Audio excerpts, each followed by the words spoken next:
Hello!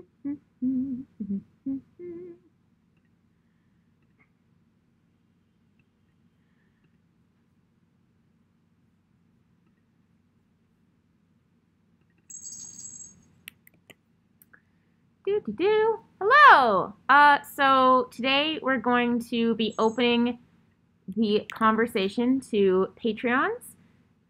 If you are not a Patreon, it will be a little bit hard to join this. I'm about to open the channel in just a second to other people to join in. But essentially, I just put a video out today. If you haven't seen it, please go take a moment to check it out. But essentially, I wanted to open the floor on why perhaps we should not be punching Nazis, but rather we should try to have more compassion and discuss. So I'm going to be opening the Patreon Discord shortly for people to talk about this. If you would like to join the conversation, there is a Patreon link down below. I believe it's like the $5 or $10 tier that allows you to join. But yes, let's open the discussion. Let's go ahead and get some people in here. All right, so the channel is now open. If you are in my Discord server, it's currently the Patreon-used for streams VC, so feel free to hop in there. I will be taking questions. I'd love to have discussions. The reason I'm doing the Patreon is because it's going to be a little hard to manage the main one with how many people tend to talk over one another. So we're going to do it this way, so it's easier. And hello! Hey there, Vakosa! How you doing? Good. Just happy that editing is finally done. I'm very surprised to see how well the video is doing. I'm really surprised to see that there's not that much hate. I was expecting to get like crucified for even suggesting that we don't punch Nazis. So I'm pleasantly surprised right now. No, definitely. I mean, we've been talking about this offline for a while now, but I'm glad that it's kind of being brought into the light in a positive manner. Yeah, and I think that's where I was struggling to do the video because obviously our fandom skews very, very, very liberal, and the greater narrative is always fuck off alt-fur, fuck off Nazi furs, punch a Nazi, we should all punch Nazis. And as much as I understand where that comes from, it's also like, but does that really help? Does that really bring us back together, or does it just drive us even farther apart? And I wanted to capture my opinion on it, but also make it very, very clear that I don't support Nazis at all in any regard, but I do think the way we approach them is maybe not the best. So I'm glad that is being understood from the comments I have so far, sort of. Well, it's always, especially when you're looking at historically, you know, not only your story, but also, like, I mean, look at MLK. MLK said, you know, just use peace, don't use violence. Malcolm X was a more violent guy, but who do we remember for their speech? Like, more so, it's definitely MLK. And when you just see these opportunities of and these instances of where they choose peace over violence, you can see how it's more effective, because when people on the left generally they shout love Trump's hate. Well, then how do you, if it's Trump's hate, then why are you using violence? Exactly. And I think that also ties into another issue that I'm seeing a lot of, where messages are getting distorted because of the hyper extremists. I don't want to use extremists because it's not always the case, but the more extreme actions and views taken by people who have that same ideology. Not everybody who's saying love Trump's hate is in Antifa, but Antifa loves to show up at rallies where love Trump's hate is being presented and skew the message with violence and anarchy. And it completely destructs any chance they have of being taken seriously, because then when the media goes to portray it, all they're going to see is Antifa. And they're only going to contextualize it as these are violent protesters, when in many cases, most of them are not. And it happens on the other side too. I'm not saying that Nazis are fine people, but I am saying that once it gets rowdy enough, it does destroy any hope they had of their message getting out. And it's not conducive to anything positive really at all. So it works Especially both ways. when you say Antifa, it stands for anti-fascist, right? But then what do they go around doing?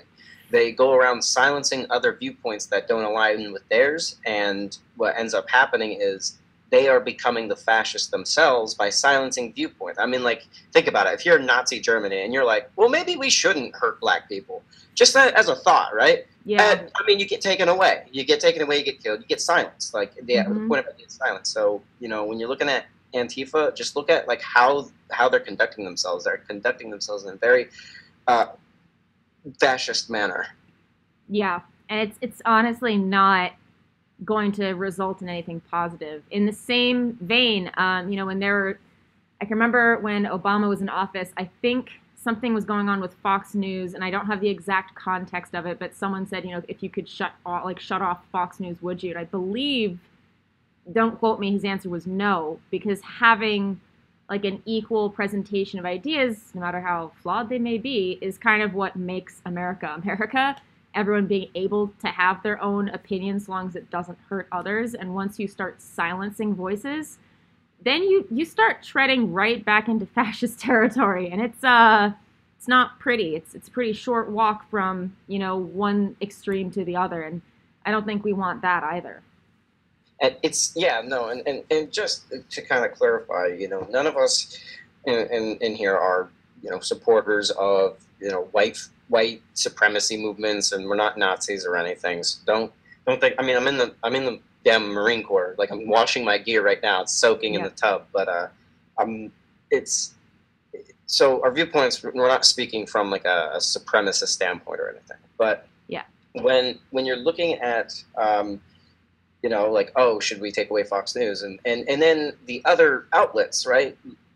For example, the Young Turks, they claimed during election night that tens of millions of Americans are following, and he described Trump as a guy solely, you know, motivated by racism and homophobic. And here's the thing. It's not that. It's not that. The whole point, right? The reason why Trump won is because of people who end up saying, who call you, oh, you're a racist, you're a homophobe. Just for having a different thought, you're a racist, you're a homophobe, you're a transphobe. What that does is it shuts down conversation, and when people aren't that, they go and pull the lever for Trump every time after they've done it for Obama. Yep. And I think it's also really important to spotlight how some of those words have been devalued from overuse and incorrect use.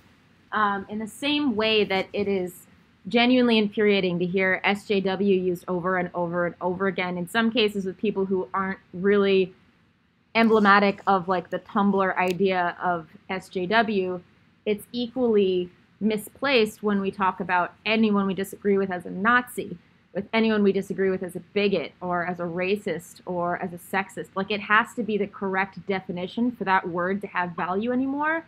Once you start slapping it on everything, it'll be as, you know, pedestrian as saying fuck. Like, back in the day, fuck was a huge expletive. Like, you wouldn't say fuck just casually. Now, you say fucking fuck as every fucking word, and it doesn't have any value anymore. It's not a powerful word. It doesn't have any meaning. And my fear is, once we start to devalue those words, which had genuinely horrifying meanings, like World War II Nazis were terrifying.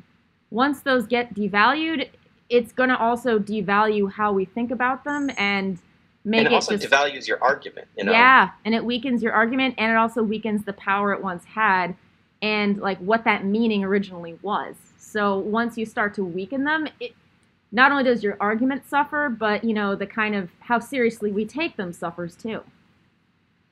Also, Hanzo's in here. How you doing, Hanzo? Hey, Hanzo. I just popped in and I was like listening to all this shit, and I'm just like, yo, this is too early for me to deal with. I just woke up. What? Oh, well, so we're discussing the video that just went up, and it went up at 9 a.m., so it might be a little early for you. Sorry. Oh, hell yeah.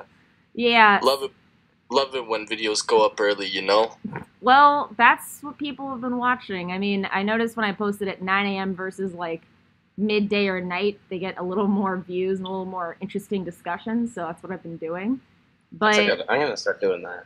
yeah, if you'd like the abridged version, Hanzo, I basically did a video today on suggesting why maybe we shouldn't punch Nazis. We should try to show compassion and listen and try to hit a point of mutual respect first before we block and ignore and, you know, all that.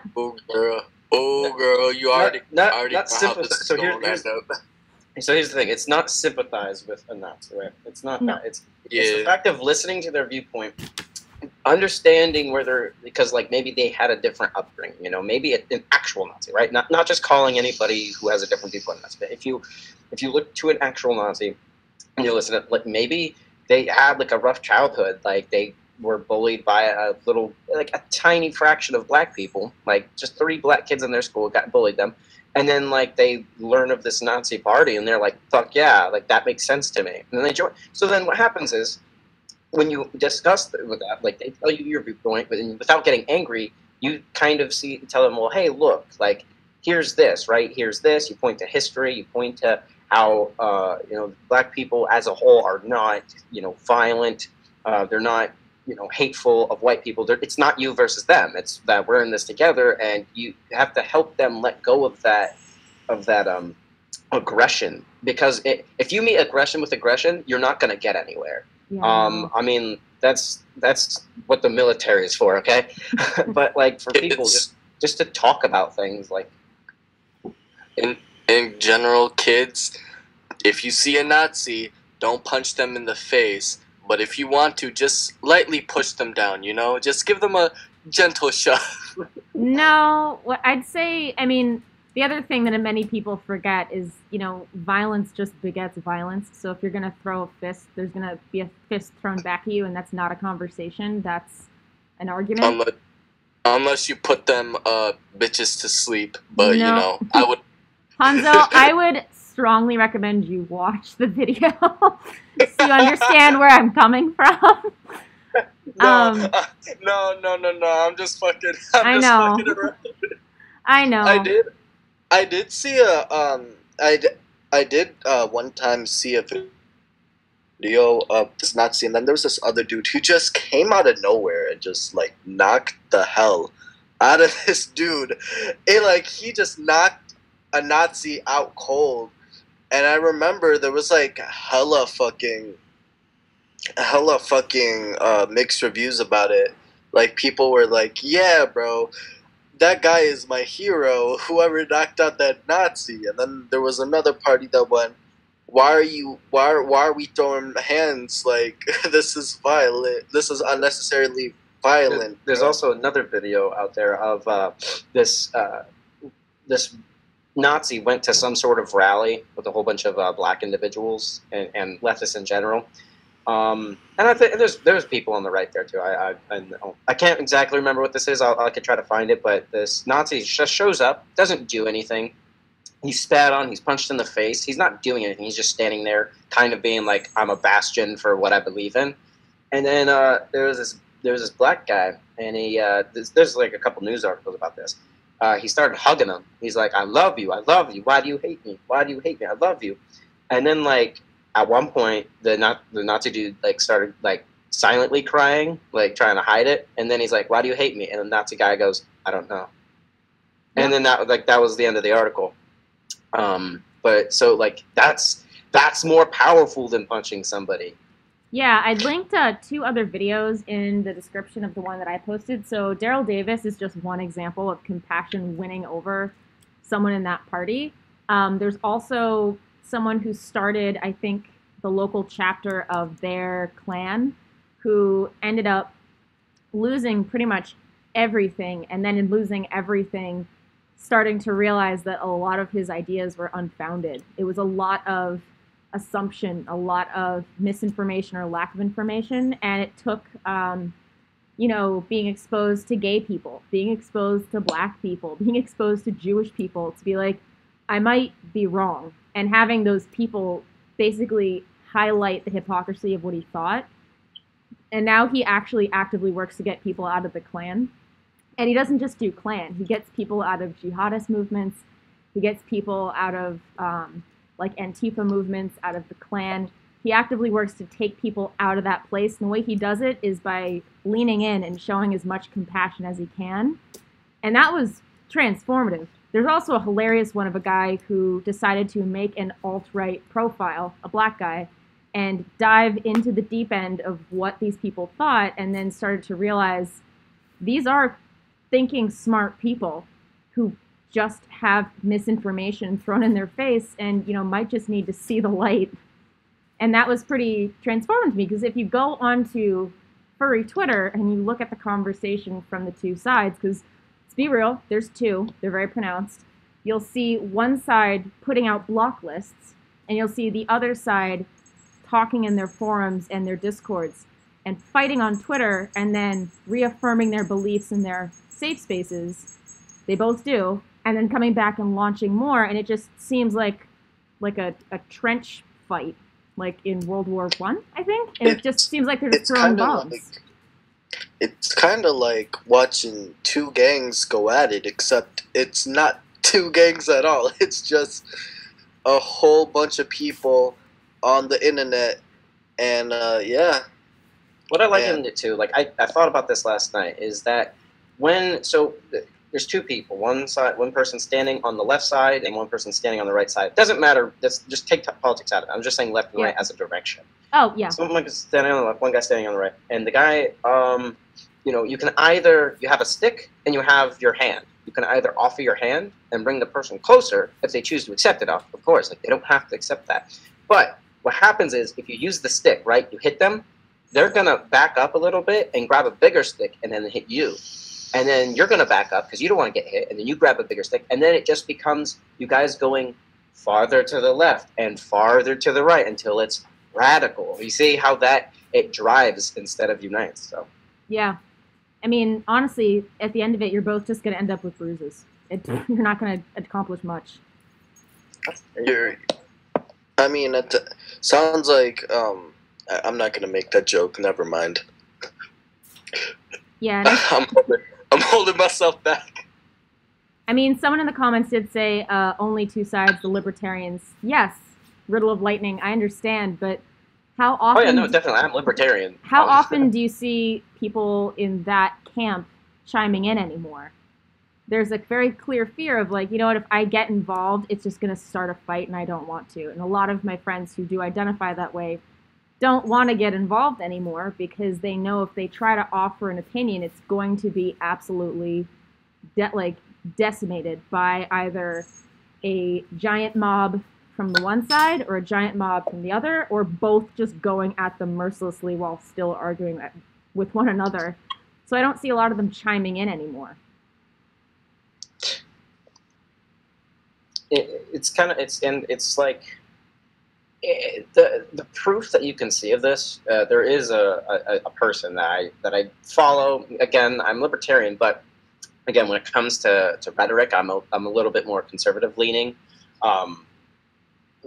So what somebody I follow is Ben Shapiro. He's a libertarian, conservative libertarian, political news columnist. Or he has his own show. He appears on the news all the time. He says that he might run for president in 2020. I'd vote for him. But here's the thing, right?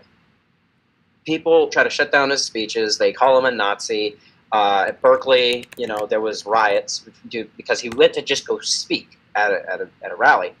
Dude's Jewish. Wears a yarmulke. Dude can't be a Nazi if he's Jewish. Also, from the National Defamation League, it might be league or association, I can't remember. He was on Twitter the most persecuted Jewish person of all time. He got the most anti-Semitic threats and shit. So we got a trophy from the National Defamation League. These guys, the guys on the right, are being hounded into silence, and it's not healthy. And if you're on the right and you just want to talk to somebody on the left, right? You just want to. There's definitely some people on the left that could talk, but you feel too afraid because you don't want that to be you. Yeah, and the same thing goes. I feel like a lot of these preemptive block lists also come from people on the left who have been indoctrinated to think that there's no possible way that these people could have a civil conversation with you because of a couple of real bad eggs who won't go named, who have a tendency to just be horrific trolls. And the fact that people aren't willing to talk anymore isn't good. Like, you should still be able to be friends with a very conservative furry, and if you guys have a differing opinion, just mutually respect that it's different. But you shouldn't feel like, oh, I can't tweet my opinion about Trump because these 6 friends of mine are going to launch at me. Or, oh, I don't feel like I can tweet about how I really feel about abortion because my entire fan base will go off on me. That shouldn't be the case. I mean, yes, it's a furry opinion on your furry Twitter. Or, sorry, it's an opinion on your furry Twitter that your furry friends will react to. But you're also a person, and like deep down you are a person, so you're allowed to have those opinions, and you should be allowed to voice them on your own channel or on your own Twitter without being attacked, unless it's something that is actually going to hurt other people. That shouldn't be the case. And so that goes into the topic of hate speech, and again, a call to violence. So if you were to be at a rally, right, or let's say someone was at a rally, they're speaking, and they say, let's go kill all these people. Let's go do that. So you're not allowed to say that. Like, that's illegal. You get arrested. That's a call to violence. That is something, that is what I guess you could say, quote unquote, was hate speech. But really, it's a threat, and you're not allowed to threaten people like that. You're not allowed to be like, let's go fucking beat up these black guys. What you can say is racial slurs. You can say those. You can say things like, hey, I don't believe that white people and black people should be eating in the same restaurant. You can say those things. But yes, that's not hate speech. That's somebody voicing their opinion, and maybe it's based in hate, sure, but it doesn't beget violence. That kind of talk does not beget violence. Nowhere does it show statistically that it begets violence. If anything, let's go punch Nazis. That's a legit call to violence. Like, that's illegal. Yep. Or let's go shoot up this gathering because I don't like them. That is violent. That's violence. I mean, if you genuinely don't want to associate with people that you don't agree with, you can do that peacefully. I mean, you're going to miss out on a lot. You're going to lose a lot of perspective. But, I mean, that is a peaceful way to do it. But it's when you start to do the, let's go punch a Nazi. Oh, no, we should be afraid of Nazis because of violence. And I'm like, okay, yes, but do you realize that you've just made a statement inciting violence against someone else, and they may not necessarily want to go punch you? They might want to argue with you, which will be annoying, but we shouldn't start the conversation with throwing hands. That's not a conversation that they're not going to change their opinion because you broke their nose. If you're trying to change their opinion, come at them with something that they can't defend against, which is complete holes in their ideology, and not with insults. Come at it with, oh, so you think all leftists are incapable of speaking to you civilly. Well, as a leftist, let me speak to you civilly. Let's have a conversation. And that is like the first notch you can take out. And I mean, yeah, so for example, Raytown and I are really good friends, but like there are some things we disagree on. But you have to understand that the reasons why I believe in what I believe, and I'll even say one of these now, which may upset a lot of you, but believe me, I'm not transphobic. But like when it comes to the idea of transgenderism, I look at the statistics, right? And the suicide rate in the transgender community is 40%. After surgery, it goes down. It goes down immediately after surgery. But 3 years later, it goes back up to 41% around there. And that's on par with people with a mental condition. And I'm not saying, oh, hate transgender people. Oh, I'm saying, there's good evidence that it might be a mental condition, and we need to look more into it. Not because I don't like transgendered people and I don't want them to live their best life. I want them to do what they believe is best, of course. I mean, one of my best friends, Iris, he's transgender. I mean, and he's in the Air Force. Like, we're fucking good buds. I love that guy. But, I have a love for transgender people. I feel like maybe this is a better option for these people. That way they're not killing themselves in rates significant to Jews in concentration camps in Nazi Germany. I mean, like, it's not because we're treating them that bad, because I don't think we're gathering trans people up and then hoarding them into concentration camps.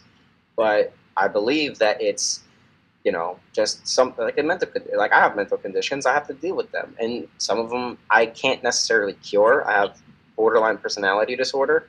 I can't cure that. I could take things that kind of help it, but I believe that we should put more research into transgenderism. That way, we could maybe come up with a better solution. That way, they're not killing themselves.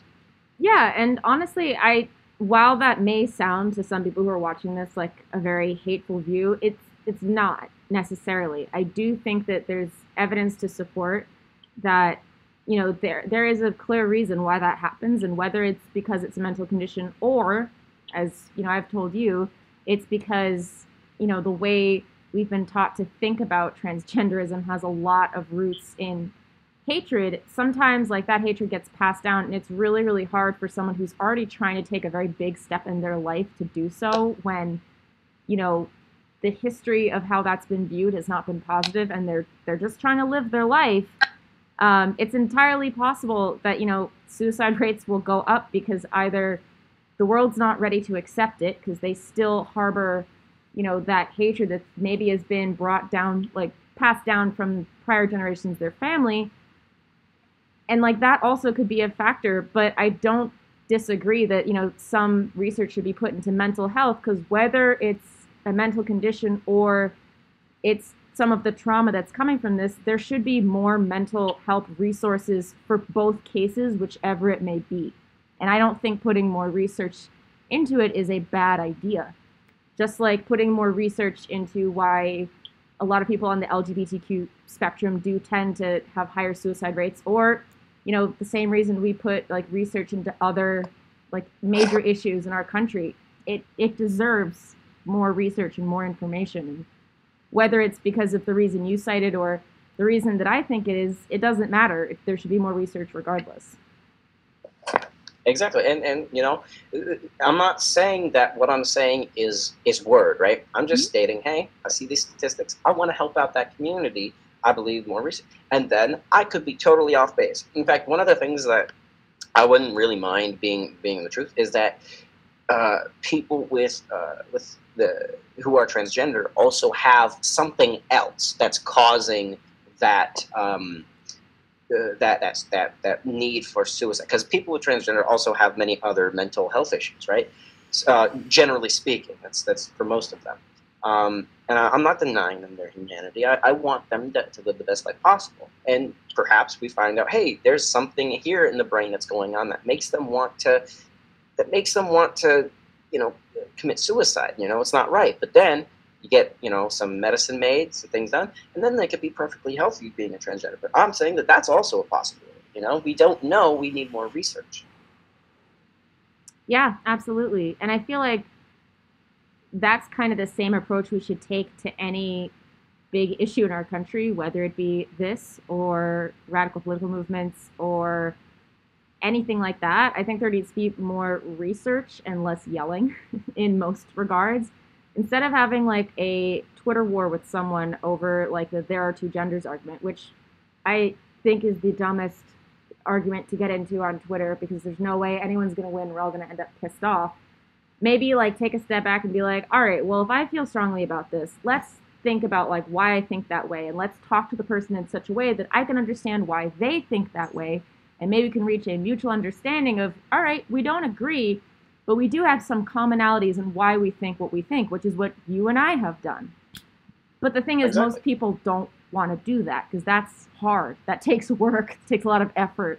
And the thing is, it also hard. today in America, it's all about instant gratification. So you know, that's where fast food comes. I mean, that's just everybody. Like when you want to eat, you put something in the microwave, it's ready. You know. Yep, But when it comes to a debate, it's not something that happens overnight. It's great if you manage to convince somebody of your way of thinking. It's great, but you can't go into an argument or a discussion thinking that either I'm going to be changed or they're going to be changed. If you go into an argument like that, no one's going to get anywhere. What you can do is talk about it. You hear their point. You say why you don't necessarily believe their point. They could state all the statistics in the world and cite all of the studies, and you could just say, "Hey, I don't believe in it," because it's your right to have a free thinking mind. Mm-hmm.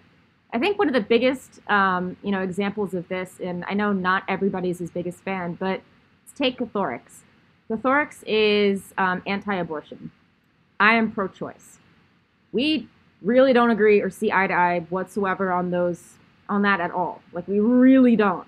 However, I can understand why he has his view, and he also respectfully knows why I have my view. And even though that is an argument that we could probably go each other's throats about, we don't, because there's a mutual respect there. I fully understand where he stands on that and why. He fully understands why I stand where I stand. And, we respect each other enough not to try to insult each other's intelligence or go at each other's throats, because we both know there's a perfectly valid reason we feel that way. He's not going to march up to a Planned Parenthood and try to bomb it. At the same time, I'm not going to shout at him and try to change his opinion through yelling. I mean, it would be nice if in time he saw my point of view and changed his mind, but I'm not going to make him do that. And I think that is a critical difference in the way that some people approach this. There have been people on Twitter I've just had to block because instead of giving me conversation, they kind of will resort to, well, are you dumb, or like, do you not realize the truth in what I'm saying? And once you do that, your argument goes down the toilet, because you've essentially weakened your argument by taking a pot shot at the other person rather than providing like some logic or some rhetoric to give what you're saying more weight. And because of the way Twitter's set up, it's a perfect platform for that. You don't have to listen to anyone you don't want to, and you're fully capable of putting yourself into an echo chamber, which is easier than trying to have the hard conversations that might do more good than harm. And it's a good thing too. Like, so raging Catholics don't really go into it because they're friends. Yeah. I really do get into it with my friends a lot, because I mean, there's friends who are comfortable with getting into it, of course, because I mean, it doesn't affect our friendship. Like, we understand that we're putting aside like our personal, like, I like the individual, and now we're going to talk about our think, like what we think as a whole. Like, I believe, pro-life. Oh, they believe pro-choice. And we discuss it. It may get even a little heated because we're friends and we're allowed to get a little heated with each other, right? But immediately after, I could be like, oh, fuck you, you're an idiot. And then he says, fuck you too. And I'll be like, okay, well, want to go play some video games? And he's like, fuck yeah, bro. Yeah. Like that's how it is. Like, you don't, like, that's probably the easiest way and the best way for you to start discussing your ideas freely. First, talk to your family, and then talk to your friends. Or talk to your friends and then your family, because maybe your friends accept you more than your family do. Going back to like what Rach said, I like never understood why like people get so mad when someone is trying to like share their opinion and the other person's just not getting it. Like, I don't know why some people just immediately resort to saying, "You're a fucking dumbass. Why don't you agree with me? Why aren't you following my opinion?" And like, at that point, that argument is just, it's merged, bro. Like, it's murked. Like, you can't come back from that, because a whole point of an argument is to like express your views with statistics and facts. If you're just gonna straight up shit on whoever you're arguing with, then like, what's the point? Yeah, and also a very important thing to understand, a lot of leftists on college campuses especially, they like to cite their facts and statistics with anecdotal evidence. And what, if you're not aware what that means, is anecdotal evidence, like you tell a story. Oh, well, my friend was harassed, this, that, the other. But you also have to have empirical evidence, statistical evidence. Like, well, it says here in this study that only, I state 40% of transgender individuals commit suicide, and it's horrible, right? Actually, one quick button. I just want to quickly fact check. Only not saying you're wrong. Is it commit or attempt?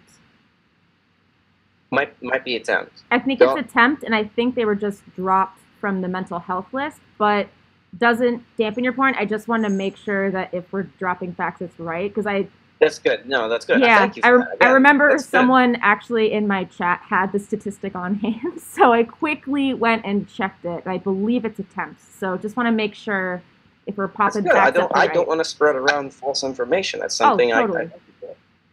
So, I mean, even attempting is still horrible. At least more are surviving. That's good. That's at least, if you're going to take anything good out of that, at least more are, not succeeding in their attempts. But it's still a large number, and that is a statistic, right? That's empirical evidence. You can't just say, like, well, I have a couple of friends that have never had a suicidal thought. It's like, well, that's nice, but where's your statistics? What studies have been done to support your claim? It's important. Yeah, for sure. To be honest, especially when we're arguing, I just want to make sure if I throw a fact out, it's right. So if I get something wrong, please feel free to fact check it, because it's Definitely. entirely possible that I typoed when I wrote the fact down. It's the search for truth. That's the whole point. We want just the truth. That's it. We're not trying to just push an agenda. We just want the truth. Absolutely. Yeah, because man, you gotta watch out, because one wrong move and someone on the internet gonna be after you. They're gonna start. Marine boy. They're gonna start with that. They're gonna start with some, that Vacosa man, he said some offensive shit about transgenders, man. I don't fuck with him. Well, that's the thing. It's not meant to be offensive. If they're taking offense to fact, then I'm sorry. Again, we go back to Ben Shapiro. Facts don't care about your feelings. Yep. Like, it's a fact. Like, oxygen is in the air. If somebody gets offended by that, I can't control that. Like. Yeah, and I feel like that's also a big issue that we have, is a lot of these arguments come from feelings. And I understand that feelings hurt sometimes, and it is really hard to acknowledge certain things. I won't lie, it is genuinely hurtful when people say things either about me or the fandom or my friends just out of pure spite that are meant to go for my feelings. But if you're only arguing from your feelings, you're losing out a lot on the ability to defend what you say. Like, you can say, I think, let's do a neutral one. I think moths are better than paws. Like, and there's a couple ways to argue that. You could say, because, I, blah, blah, blah, blah, like, here's some facts, and give some actual, like, evidence to why you think they're superior. It's like, moths have a crushing power of however much on these animals, which are great, and paws only have a crushing power, like that. As opposed to, moths are better than paws, and you're stupid for thinking otherwise, which does not support your argument at all. It just completely firebombs any chance you had at, convincing the other person that, maybe there's something to your point of view that's valid or interesting for them to take in. And if we approached more conversations like that, where we actually use some facts to back it up, or, we go, based on what I have read, correct me if I'm wrong, then you'd have a much better conversation instead of, well, this is my opinion and you're wrong for not agreeing with me, which that doesn't work. Well, I mean, and here's the meme that goes around of, moths versus paws. I think moths are better than paws. Change my mind, and you see that dude sitting there. Mm-hmm. That guy's name is Steven Crowder. He does a lot of. He's a conservative. I'd say more right wing. I'm not sure if he's libertarian or not. He shares some libertarian views, but he's more on the right, and he's a comedian for the most part on his show. He goes over the line. He pushes it a little bit. But when he does these Change My Mind segments, they're about an hour long. He sits down with people at anywhere, college, in the street, and people will willingly sit down and have a civil discussion. And it's very good content to really watch. Like, he doesn't really get into his comedic stance there. He's actually trying to be like, hey, if you have something, change my mind. And then a lot of people will be like, he'll state something, a statistic. They'll be like, I can't even believe you just said that. It's like, well, why not? Like, explain to me. Don't just get up and walk away because I said something that you were offended at. Explain why you find that offensive. Explain a statistic of how that's wrong and it's rude. But, like, if I'm right, then it's fact, and I'm not trying to insult you. I'm not trying to dehumanize anybody, but it's just a fact. This is what I've studied. Yeah, I mean, what's a really good one? So, like, back when I was in college, I had to defend therapeutic horseback riding as a viable treatment for soldiers with PTSD. And what I found that it was not a viable solution en masse.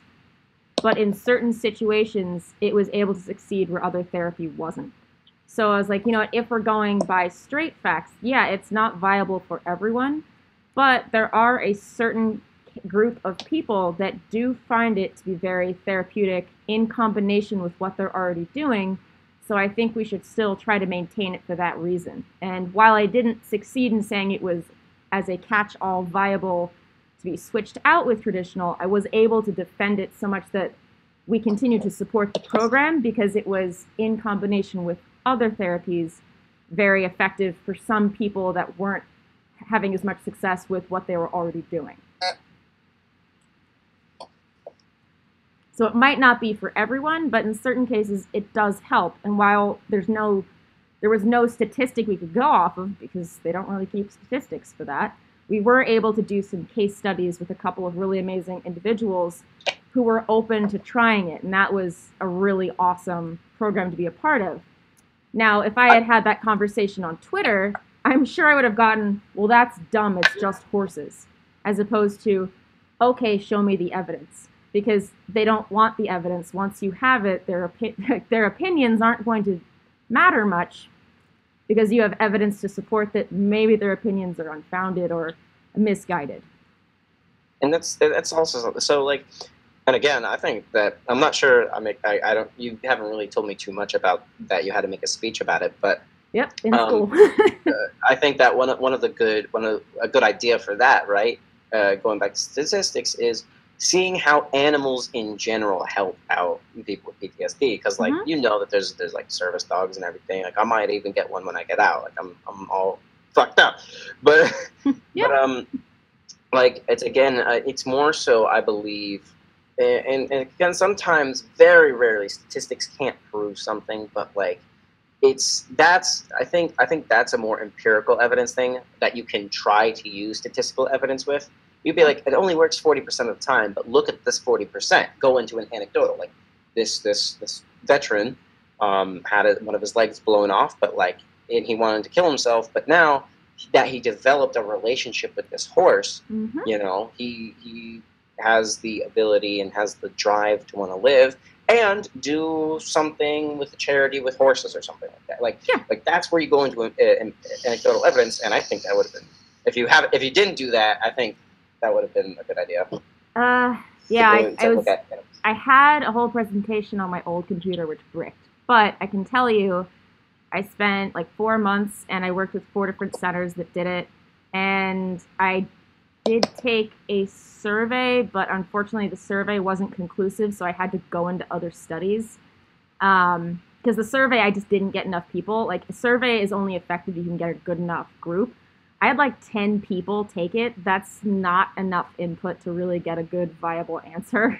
So I was like, all right, well, let me see what other people have done. I was able to get a couple of pretty reliable statistics on service animals, and actually from one of the biggest programs out in Maryland, they actually did have on-file evidence of every case that had come in and success rate. I was like, oh, thank God, because finding this info is freaking hard. So based on what they were able to produce, I couldn't say for sure or for certain 100%, but I could say there is a correlation. And that is like still good enough for my argument, because I wasn't trying to say like this works 100% of the time always. I was like, there's a correlation to indicate that it's needed. So that was enough to keep it in the program, which was great, thank God. But I think that's also a thing, is like when people use facts, you should understand that if you're going to use a survey, if you're going to use statistics, if you're going to use data, also take a look at how that data was procured. If it's only 5 people that were surveyed, like how accurate is your survey? If they only asked like this grouping of people, you might have skewed data. So like that's another thing to always keep in mind, is like when you're going through that information, look at where it came from, when it came from, and also like who took it, because that'll help you understand like if there's a real correlation or if it's kind of fudged for effect. There's also so if you've ever taken a statistics class, it's how to lie with statistics, and it's not saying that you're using like that the statistics are incorrect.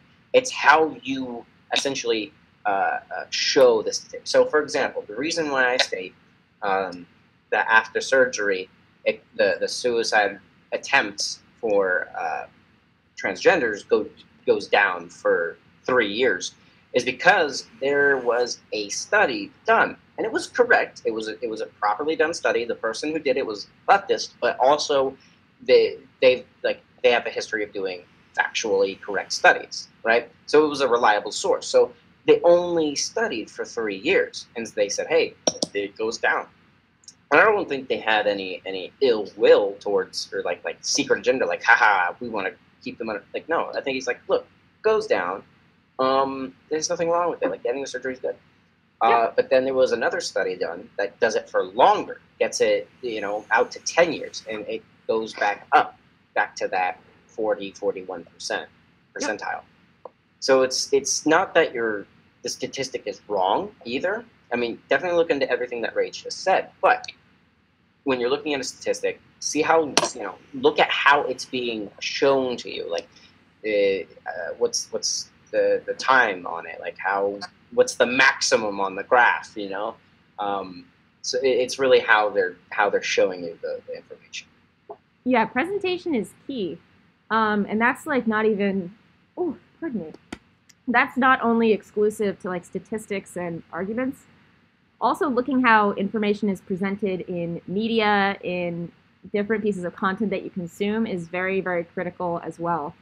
Something that is always a good thing to keep in mind as you're reading different news sources is to also understand like implicit biases and to fact check. I mean, there's a few YouTubers on here who I'm, again, not going to name because I like to keep my friends, who have used sources before who, after fact checking, it's been shown that their facts came from sources that were either implicitly biased, had no information to support it, or basically came from Onion articles. And that is something you have to be extremely careful of as well. If you're going to argue with facts, make sure they're ironclad or defendable. And if they're not, you have to go back to the drawing board. You can't use like the Onion to defend your article because that's implicitly meant to be like a satire news source. If you're going to use a religious text or, a religious news source, try to also find something that isn't biased, because if you're only taking something from something that will have bias, your argument is not going to be as solid because you've only shown information from one skew when you really should be bringing as many different kinds of information to the table.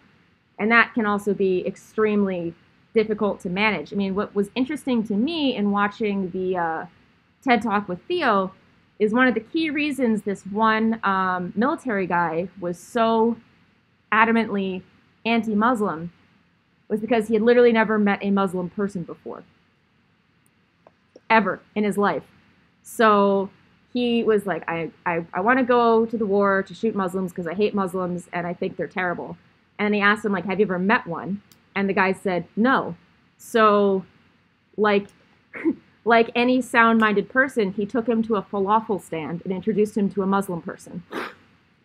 Like, you can't, like, making assumptions based on, like, what you have heard is also bad, too. I mean, Al Capone, when I interviewed him for the Furry Raiders video, I had a set of implicit bias of like, oh, he's in the Raiders. He's going to argue with me. This is going to be a really unpleasant conversation.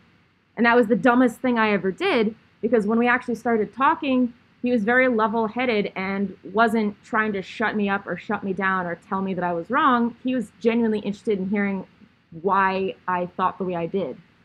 So, that can also be very dangerous when you're trying to have a conversation. Yeah, and I mean, and it's definitely something. So you always, what am I gonna say? So it's very important, yes, to have these topics of discussion. I mean, even with the people you don't agree with. It doesn't even matter if it's politics or even religion, for example. So for example, I don't necessarily believe in the traditional Islamic religion.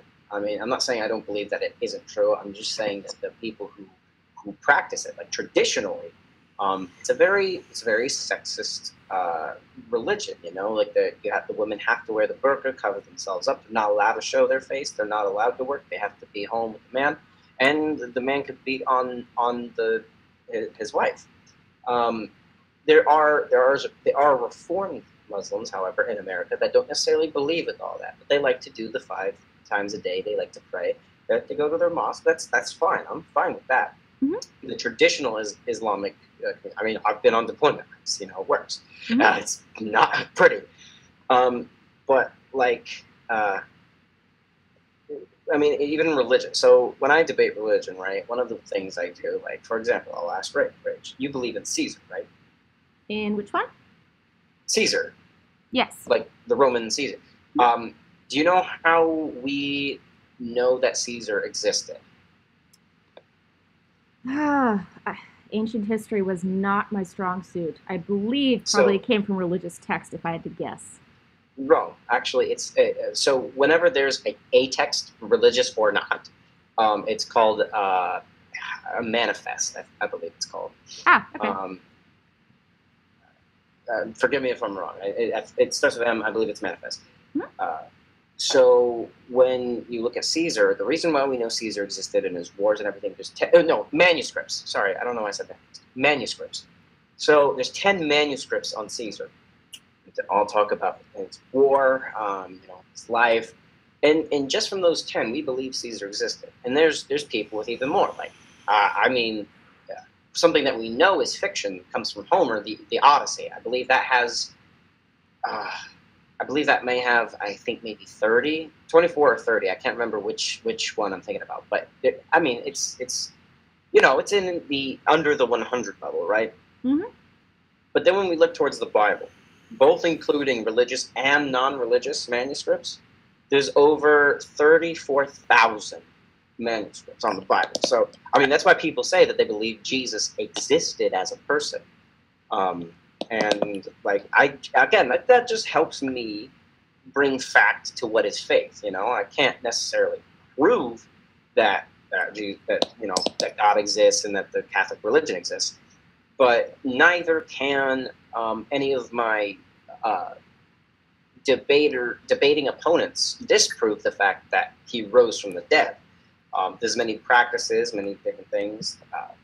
But they can't necessarily disprove it. It's very difficult for them to do so. So it keeps it's unlikely me in the faith. But it's not impossible. Yeah, so something could have happened, who knows? But from everything that was documented, not the case. You know what I'm saying? Not saying that, again, you have your freedom to believe in what you want. I don't know. But again, that's also a good point or standpoint to when someone's debating from a religious standpoint, as long as they can kind of, as long as they're not like a uneducated, I just believe in the Bible and everything else is nothing, but they can't even quote the Bible, that's no. But if somebody's debating from a religious standpoint, when it comes to politics, even on the point of morality, that's where we come back to pro-life, pro-choice, or whatever. Don't think of them when they say, well, I'm a Catholic. Don't be like, oh, well, he's dumb, because they could be educated, looking at different manuscripts. Yeah, what's interesting about that too, and it's interesting that you bring up what you see on deployment and with Islam. What's interesting to me is also interpretation for religion, which plays into a lot of different religions and how they are read. So within Christianity, you have a gazillion different ways that is interpreted, like the Bible, In some cases, it's not the Bible, it's like the Book of Mormon or what have you. What's interesting to me is I actually did watch a really interesting academic thing where it's been argued by some scholars that it may not actually be required for women in Islam to wear hijabs because some interpreters have added on to the actual definition of what that disciple said that they should wear and the history of why they wear it, which I thought was really, really interesting. Because if, in fact, someone interpreted it to mean hijab when it may not have actually implicitly meant that, it's almost kind of the same way in certain Christian facets and some of these extremist groups in the Christian sect, how they insist that women have to be fully clothed or women can't have power in the family. I forget which cults was like that. But So it's there different there too. is with Islam, right? There's I can't remember what it's called. It starts with an I, but it's essentially a certain set of teachings that are only oral. They are not written. They are only oral, and they've been passed down. So they've been lost. Nobody knows them exactly. Again, it was kind of dumb for the founders to not write it down. Would have been smart. However, that's where the Reformed Islamic people come from. And I mean, if you've ever been over to a country with the ones who aren't extremists, the ones who are more so reformed than anybody, like they are some of the nicest people. You know, you don't use your left hand ever to greet them, to wave or shake their hand, because you know in a third world country you don't have toilet paper, so they use their left hand to kind of wipe. Yeah. So you don't use your left hand ever to do things. You use your right hand. They're very giving people. So when they touch somebody else's necklace, they're, you know, let's say you're in a Muslim's house, right? And you touch their necklace, right? Because it looks cool. You just wanted a closer look, right? Yep. They give it to you. Yeah, They just give it to you. I've heard that actually. And it's amazing. So like, you know, when you're over in country, they're like, don't let them touch your rifles. That's not gonna happen. Like, it's not gonna happen. Yeah. And the kids will kind of crowd around you, and you can give them candy or whatever, give them some water. They're really nice, you know. Yeah. The ones that aren't radical, or at least traditional, the ones who believe in the oral teachings and the nice teachings, they kind of contradict things, just like the New Testament. The people say, oh, the New Testament and the Old Testament, they're different. Well, no, the New Testament came and fulfilled the Old Testament. So just in the same fashion, those oral teachings of Islam, they kind of contradict some of the things that are mentioned in traditional Islam. So it's like their New Testament, Old Testament. So again, with the Reformed Islamists, yes, of course, I want to protect the Islamists that are, you know, they kind of conform to a normal society where they don't, you know, care what women wear. They don't necessarily care what, you know, having to cover them up, or they don't believe in beating on their wives. Of course not. Like that's in a society such as ours, we don't believe in that kind of stuff. Well, we don't. But some parts of our book do. Wait, which book? I mean, the idea of, I mean, there's a few things in the Bible that are equally as terrifying as in other religions. The difference is which ones we choose to continue adhering to and which we don't. And I think what's always interesting is looking at, all right, so, you know, what do we choose to harp on, and what do we choose to set aside? And what we choose to harp on in the more religious groups tend to be the ones of things of, you know, like they tend to refer to things that we just inherently don't like anyway, and we want it to fit our narrative, so we skew it. And I think that happens a lot in other religious or ideological arguments as well. And it's always interesting because, you know, even though I was raised Catholic, I'm not anymore, there's certain things in there that I was just like, yeah, but why don't we do that? And it's always kind of interesting to pick through and see. And I feel like that also feeds into, you know, the original topic of this is, you know, trying to find compassion and understanding with people whose opinions are different than yours. Because, you know, it might be that they are picking and choosing different parts of their internal book that they want to adhere to. And that's influencing why they have some of their views. And having a conversation like this helps you understand it instead of yelling and screaming. Exactly. We're not trying to shut each other down and be like, oh, you're stupid for not believing, or you're stupid for believing. Like it's a conversation. And one of the complicated things, and I do sympathize with people who kind of are confused.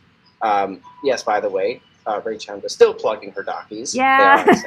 I'm not saying it to be polite to the conversation, since this is actually a very interesting and engaging conversation. I wasn't going to be like, and by the way, DAKI's for sale. It's your channel. You need to make some money, bro. Like, I'm all about that. It's cool. I saw that. I was like, also, by the way, yes, they are still on limited pre-order. There's a limited amount, so if you want one, just go ahead. I can't guarantee that they'll be there forever. It's a limited run at the moment, because, you know, financial reasons. So if you want to, go ahead. There's also a new Streamlabs store if you want anything from there, I now have phone cases and smaller pillows with different designs on them, as well as posters. If you want, go have. But like I said, you don't feel pressured or like you have to donate or buy anything. You guys just tuning in is honestly plenty as it is. But honestly, at the same time, you know, like, not only is I'm going to talk you up here a little bit. Sorry, I'm going to put you on a pedestal. Not only is Rachel just going through a tough time, but like she's also deciding to talk about something that's difficult to talk about within the fam. So she, you know, she's going through a tough time, and then she kind of retreats into the furry thing to kind of like be surrounded by love and like to not really worry about what's going on. But as she brings up these conversations, you know, it's also kind of stressful. So if you do support Rachel, especially in these endeavors, and you don't want her to you want to help her out through the difficult time that she's going through, not only in her physical life, her actual life, but also with what she's doing now. Definitely, you know, if you have a spare dollar, go ahead, go to Streamlabs and donate. You get more through Streamlabs than you do through YouTube. Yep. Honestly, when I'm in a state like this, like, I'll be honest, that video I put up today has been in my iMovie editor for like 4+ weeks or so. Because honestly, I've been really afraid to post it. Anytime you say we should not punch Nazis, I fully anticipate that there's going to be a group within the fandom that is going to have a knee-jerk reaction of, what do you mean? You're a sympathizer. And it's like, that's actually not the case. I'm just trying to offer an alternative solution, different from an alternative fact, on how you could potentially deal with a situation that is dividing the community. I mean, it is. That there's no denying it's having a very strong effect. Cons are getting canceled. People are making threats. People are arguing. You have epic Twitter wars between very opinionated people, and it's catching a lot of attention where that attention should be going into positively supporting the community, but it's not. It's going into these big ideological arguments and battles, and I watched a bunch of TED Talks, and I did some research, and I did some soul searching, and I found there are some really incredible cases where compassion and understanding have done amazing, miraculous things, kind of like Jesus getting raised from the dead, that really help people in a positive way and have helped found foundations and other organizations that do good. So I felt like it was high time that I stopped being a little pussy and put the video up, because it has a message that might be helpful to the fandom. And you know what? If you still want to punch a Nazi, be aware that physical harm could land you in jail, so it may not really be in your best interest, but if you still want to punch one... And violence begets violence. If you still want to punch one, I honestly can't come to your state and catch your fist for you, but I would not recommend it, basically. No. That being said, getting back. Yep. I do sympathize with people who don't like necessarily understand the religion, because it is confusing. I mean, it took me, you know, there's a reason why there's years and years and years that go into religion to really understand the Bible and to become a priest. Even like first you become a deacon, then you become a priest, you become part of the priesthood, and through there, like that's why all of our popes are old as fuck. I mean, if religion was easy, they'd be electing popes at 23. You know. Oh yeah. So, and look how long it's taken to change some of those papal ideas. The fact that it is radical to suggest that people use condoms took so long for a pope to say. That should give you some idea of how slow it is to evolve, and you know how much time they must have put into those books to finally have that enlightenment after years and years and years of study. Like, that to me is nuts. To say that we can't use condoms, or that we can? We can. For a while. Where does it say that? Oh, well, in the Bible, probably nowhere, because they weren't a thing. But a bunch of popes thought, I have to look it up, but I do believe certain popes in the past have basically decreed condoms a condemnation against Catholics, because you get into marriages to make the babies, and you shouldn't be having sex before you're married. So why would you use a thing that implicitly stops the baby-making process? Exactly. I mean, yeah. So, I mean, it's like, wait, what? It makes sense to our, makes sense to our, what's it called? religion. Now, when it comes to certain beliefs, how it's like, oh, well, the Bible says this, but it also says this. Usually you'll find those contradictions, like an eye for an eye and then turn the other cheek. Like, how do you have those two simultaneous thoughts? Again, there's Old Testament, New Testament. New Testament fulfills the Old Testament. Yeah. It doesn't say that it gets rid of it completely. For example, the Ten Commandments, they aren't overwritten in the New Testament.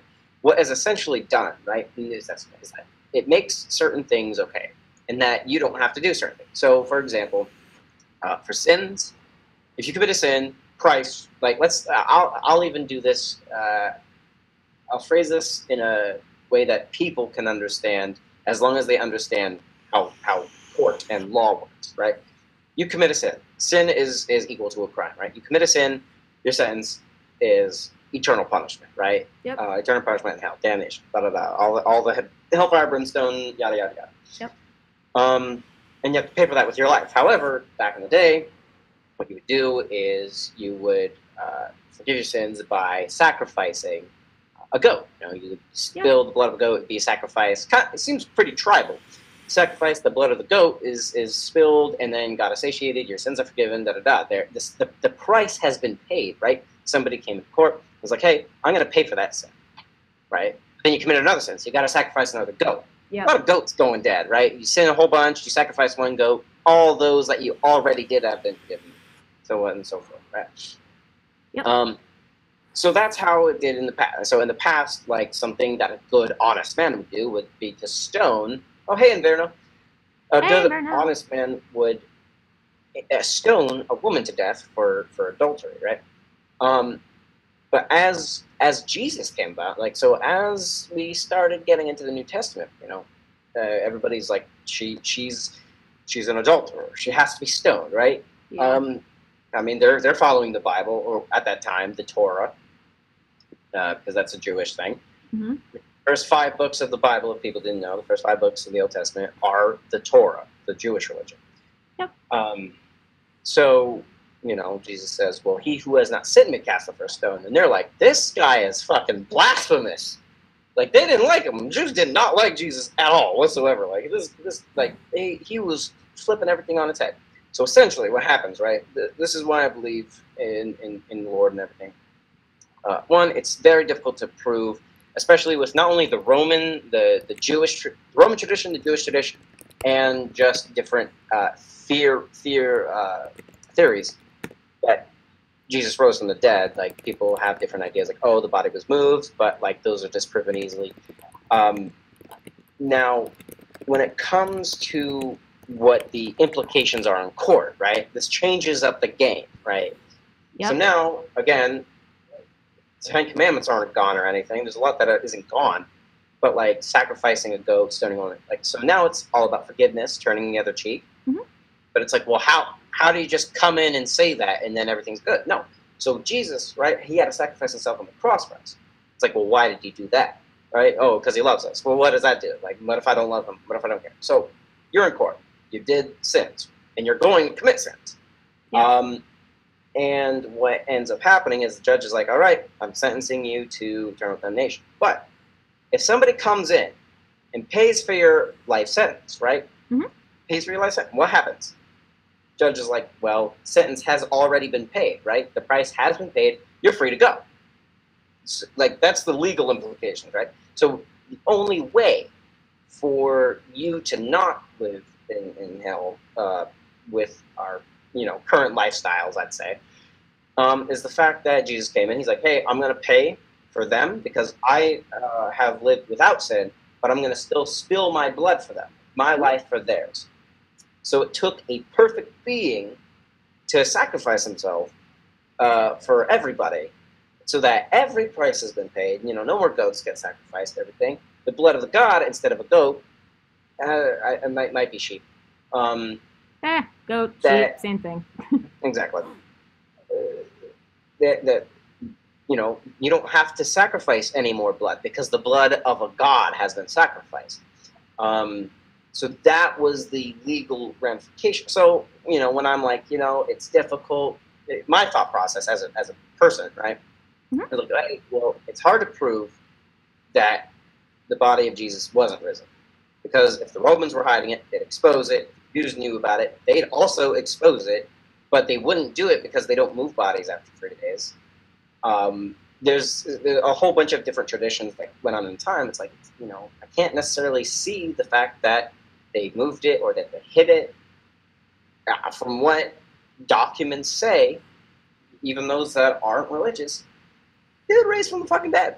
And I'm like, well, if that's the case, and he claims to not be Hitler or anything, punch every person, but as long as this dude's like, hey, I raised from the dead and I can't disprove it, and this dude literally died for what he claims to be everybody, I'm gonna follow him, Yeah.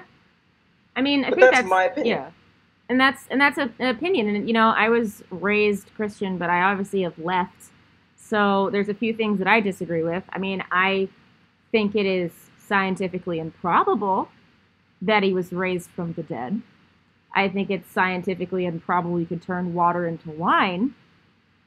But am I going to shit on you because you're choosing to use a different text to support what you believe in? No. I mean, there's no way to really say it 100% is not possible. I will just politely disagree that I don't think that really happened, but you're fully justified in believing that it did. Simple as that. Exactly. And you see, audience, we're not at each other's fucking throats over this. Because we could be, but we're not. Exactly. We could be, and you would win that because Marine, but... Oh my gosh. I didn't physically. But no, and I mean, there is, again, so that's where it really comes down to. Raising from the dead, that's impossible. Changing water into wine, that's impossible. But again, dude's a motherfucking god. So there's going to be some things that are legit miracles that that's where I think the core beliefs are different. Nobody can necessarily prove that changing water into wine. Nobody can. There's documents saying, but those were mainly religious documents. Now, when it happens, right, it's really down to where you believe if the dude was divine or not. Could he have done it because it was impossible? At that point, he'd have to be divine, which I believe in, so it makes sense. But you don't believe, so it doesn't make sense. So it's perfectly okay to have different opinions. Although, if we're talking about miracles, and we step away from religion for a second, if I were to tell you that a black man went to Klan rallies from 1983 to I forget how many years, but it was several, and was able to talk a grand dragon out of the KKK, would that not also be a miracle? That is a miracle. Again, so that's again, so people say, oh, love, God is all about love, but there's all this bad history. Again, main bad histories in the Old Testament. So when the Lord talks about love turning your feet, that's exactly what this guy did. That's exactly what this black guy did. And he changed. He used love. He used love to turn.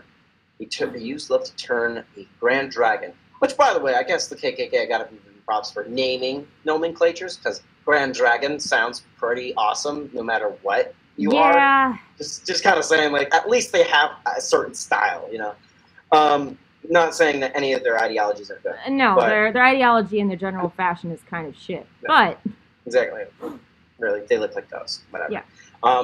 Now, but the amount of love that it takes to not hate somebody who outright believes in hating you, the amount of love that you have to have, that is a miracle, I believe. And to change somebody, not only to love somebody who hates you, but to have enough love to where they can see your love and then turn to it.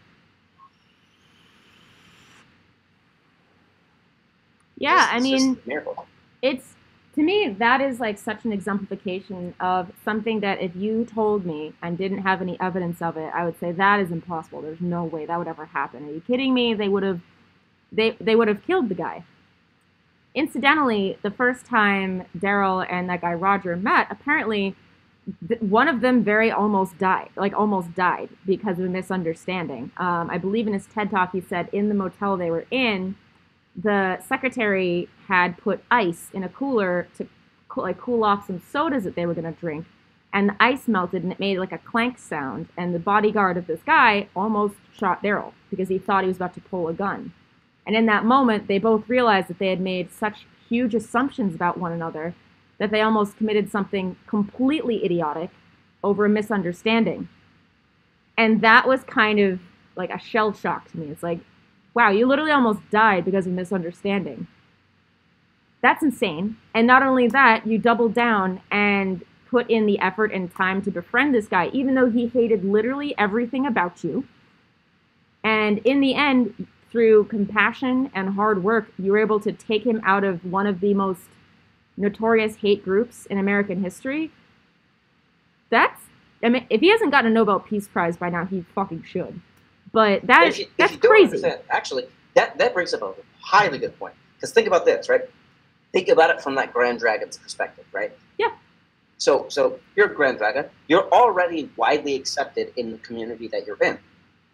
Now, come in this Daryl guy, right? Mm-hmm. Black guy, whatever.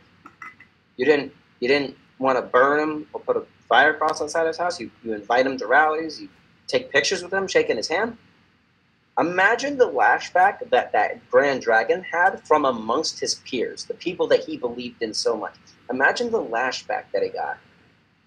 The lashback that like he's like, oh, you're with damn nigger, da da da da da, right? Like, and he's like, no, I believe in the KKK, but this individual, this black man here, he just wants to listen, and you know, he's not violent, he's different. And then all of his peers must have been like, nah, they're all the same, but you're sympathizing for the Negroes, like it's almost reflective. Imagine how hard it might have been for that guy to exist in that environment where everything that he ever believed in and everybody he ever loved and knew and was in a brotherhood with, immediately hating on him for just having a black friend that he didn't even like. Yep. Like, I mean, I guess he liked him to a certain extent, but he didn't think, he's like, yeah, well, he's still N-word, blah, blah, blah. There's a really cool clip in that TED Talk where, he was making like a speech to his group of people, basically saying like, well, you know, y'all press don't have no respect for us. I'll tell you what, this N-word in the front has more respect than all y'all put together. Something, it's paraphrased obviously because I don't remember it offhand, but basically, so like this guy has more respect for us than you do, and that is pretty fucking crazy for someone to say. First of all, he is the color of skin that you deem lesser because of your beliefs, and then you've invited him to a rally, which I'm sure some of your peers are not thrilled about, and then on like a national media platform you say that speaks to some of the hard work that Daryl put in, and then like for him to say that, it's almost kind of like, oh, like you're having a huge impact. And then it's actually more believable that he eventually left, because if this man had so much respect that he would take the abuse of your words for that long and still support you, like, damn. that is some Christ level compassion right there. Exactly. I mean, and I believe that, you know, Christ was with him. It helped bring peace to somebody. I believe that, you know, potentially God helped out with that. God was at least there. Maybe he didn't even help, but at least he was there. And wherever there is love, there is the way. Now, when it comes to the other guy, right? Mm-hmm. When it comes to the Grand Dragon, he's like slowly converting over to the other side, but he's being hated by the people he was raised with, the people that he thought he was right. Is that not very much reflective of the community today, where you're leftist, everybody's leftist, but as soon as you have a different idea, like, hey, you know, these people aren't so bad, and then you're ostracized for it, is that not like exactly reflective of our community today? Yeah. I'm not going to lie. There was a point at which I was going to try to speak one-on-one with some people in Alt-Fur, because I genuinely wanted to understand why on earth such a group would have started. Like, what reason would you make an Alt-Fur group in the furry fandom? Like, why do you need a separate group for that? I mean, there's already an alt-right. Like, why do you need to make a new group? And I remember being too scared to do that because of some of the perception I had of who these people were and what they did. Having spent a little more time in the community and having seen some of the discussions that happen online and kind of lurking, because remember, I didn't say too much because I was really, really afraid of some of the fallout that I'd get, I'm starting to understand that, you know what, like, no one's listening to any of the reasons they're giving, and no one's actually trying to talk to them. I'll be honest, I went onto Furry Raiders and read a shitload of their blogs because I wanted to see what they actually believed and what they perceived. And I'll tell you what, as much as I hated reading the word SJW like 50 fucking times in every fucking post, a lot of it was this idea of we can't speak, we don't have power, like cons get shut down. Oops, that's my phone going off. Like, we don't have power, we feel powerless, like this is to band together so that we have a voice. And I'm like, huh. While I still don't agree with literally everything you guys believe in on most accounts, I can understand why you have some of these beliefs now that I've had the experience of being on the other side of the fence, just trying to defend a video, because I personally had an opinion that, you know, it should have been done a bit better, and getting ostracized, yelled at, and getting a barrage in my DMs on Telegram, on Twitter, and in some forms of email of people just going at my throat for the idea that maybe this video about one of these videos was a little bit biased or didn't take into account like the original context. I literally only had a disagreement about the context and the fact that the original source material wasn't referenced. That was literally it. And I was called a Nazi sympathizer. I was called a fascist. I was called an idiot. I was called stupid. Someone asked, like, did you hit your head? How the fuck could you think that these people are worthy of any respect whatsoever? And like, that kind of red-pilled me a bit to be like, huh, so this is how it feels. That's really interesting. So in making this video, I was like, all right, well, let's take what I felt, what I can see that they've felt, and try to think of an approach that might bridge the gap, address what they're feeling and what's hurting them, while also helping to bridge the gap that we're putting out there and find a common ground so that we can stop some of this drama before it happens. Maybe have less drama alerts, maybe have less of these incidents where cons are getting canceled because of a Twitter argument. If we can shut that shit down before it happens, I think that would be probably the most positive thing that can happen to this community. And that's why I made the video. It's kind of, you know, ridiculous. So, when it comes to Furry Raiders, like, I haven't looked through any of their blog posts. I've been skimming through one of their like 2-hour long podcasts the other day, and as I'm skimming, I'm not really finding anything necessarily wrong. I find a lot of libertarian or conservative viewpoints, yes, but I'm not finding necessarily Nazi viewpoints. Again, I'm skimming. But I also don't necessarily support the idea of a red sash and a black paw print. Like, that's just really, like, come on. At that point, guys are asking for it. But, I mean, yeah. So, when I made a post, I just made an account, and I made a post on Furry Raiders yesterday, basically being like, hey, I just want to understand, and basically said, hey, this is what I've heard of you guys. I've heard of your leader doing this. You know, people calling you this. What are your guys' side of the story? It hasn't even been proved yet, because I believe that they're too afraid to even engage, let me in, because they're expecting me, somebody who I said in the post, I vote Ben Shapiro for president. They're afraid to even let me have a voice because they don't want to be heckled and hated on. Well, And that and also they've had people make puppet accounts, go into their servers, take what they've said, and throw it right into Dogpatch, which I guess that is technically investigative journalism, but the way it's been handled, I can understand why they're probably a little hesitant to have a conversation now. And yeah, I mean, because you have so many more leftist stories than you do right. And let me just say this right now. One, Dogpatch is if you go to them for journalism, well, you're not getting journalism. They're an idiot. They're incredibly biased, and their articles are laughable at best. So come at me, Dogpatch. So other than that, and if somebody wanted to send that to them, at Vacosa, that's my Twitter handle. So they can come at me after they block me because they're too afraid of another people. So the word SJW, you said that earlier. The word SJW, it means social justice warrior, right?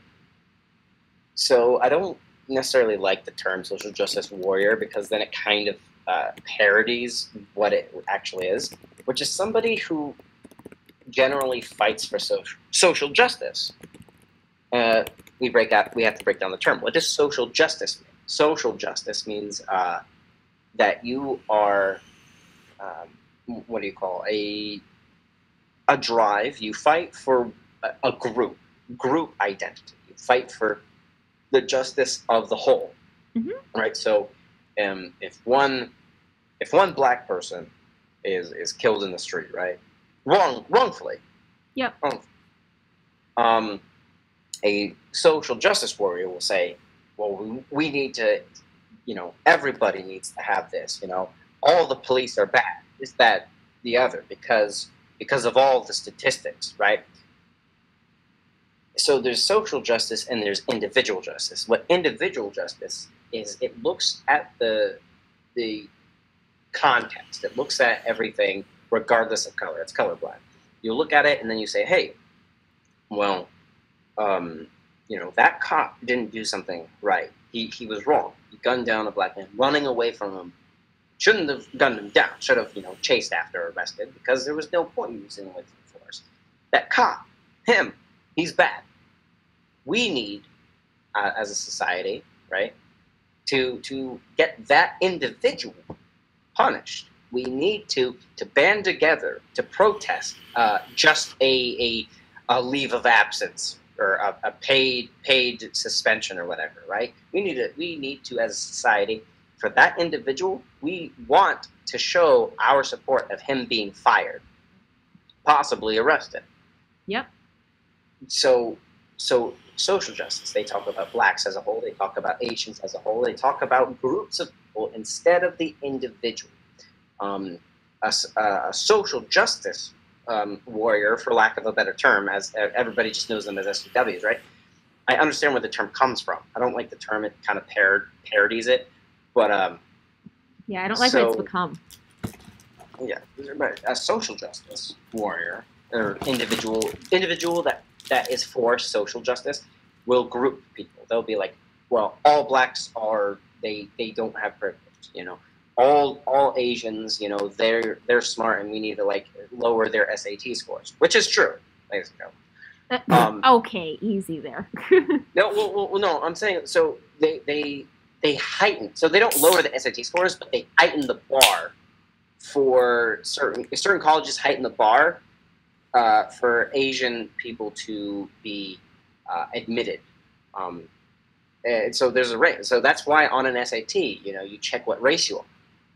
Yeah. Because they actually fix your score depending upon what race you are. And I think that's one of the most racist things out there. I think that a person's mind shouldn't be determined by the color of their skin. If somebody's smart, and if most of them are Asians, because of their culture and how important education is in their culture, legit, Reja, I'm not sure if you know this, but in Korea, I believe South Korea, at 18, this might be Japan, so don't quote me on Korea, it might be Japan. In an Asian country. Yes. Yeah. But I don't want to say all Asian countries, but in one of these. In one of them. There's a test that you take at the end of the year, after you're about to graduate high school, right? You take a test at the end of the year, and basically the test is you can't fail it, but basically the higher you get on the test, the higher or the better of a job the test predicts you get. So essentially it's like, oh, you answered a lot of questions correct, like you're incredibly smart, you could be a doctor, you could be a lawyer, right? You could be a physician. If you score low on the test, it will straight up tell you that you have to be a janitor, that you're only going to be. So it's really like that's a lot to put on an 18-year-old. Yeah. If you look at the suicide rate in that country, I'll get it for you soon. But if you look at the suicide rate in the country, it heightens, it spikes after that test is taken. It spikes after that age group, for that age group when that test is taken, and it's really hard. So education. That's why Asians do a lot better on average with education, because it's so important. It's so driven in their families. It's so driven. And I don't blame them. In fact, I wish that families would be a little bit more relaxed, that they could let their kids do what they want to do, you know? But that's an opinion. Stat-wise, it's driven, it's cultural, and people will kill themselves if they don't do good on that test. So when it comes to the SAT and that, you know, Asians have to get a higher score for representation's sake, I think that's unfair. Yeah, actually, and that's interesting because I actually did attend a college where SATs were optional, which I think is a very interesting. Currently, I have one of the most radical. I'm an alumna of one of the most radical colleges out there. They also allow you to do a video submission now if you want to get into either their film program, or if you're better at public speaking than writing, which I am better at public speaking than writing.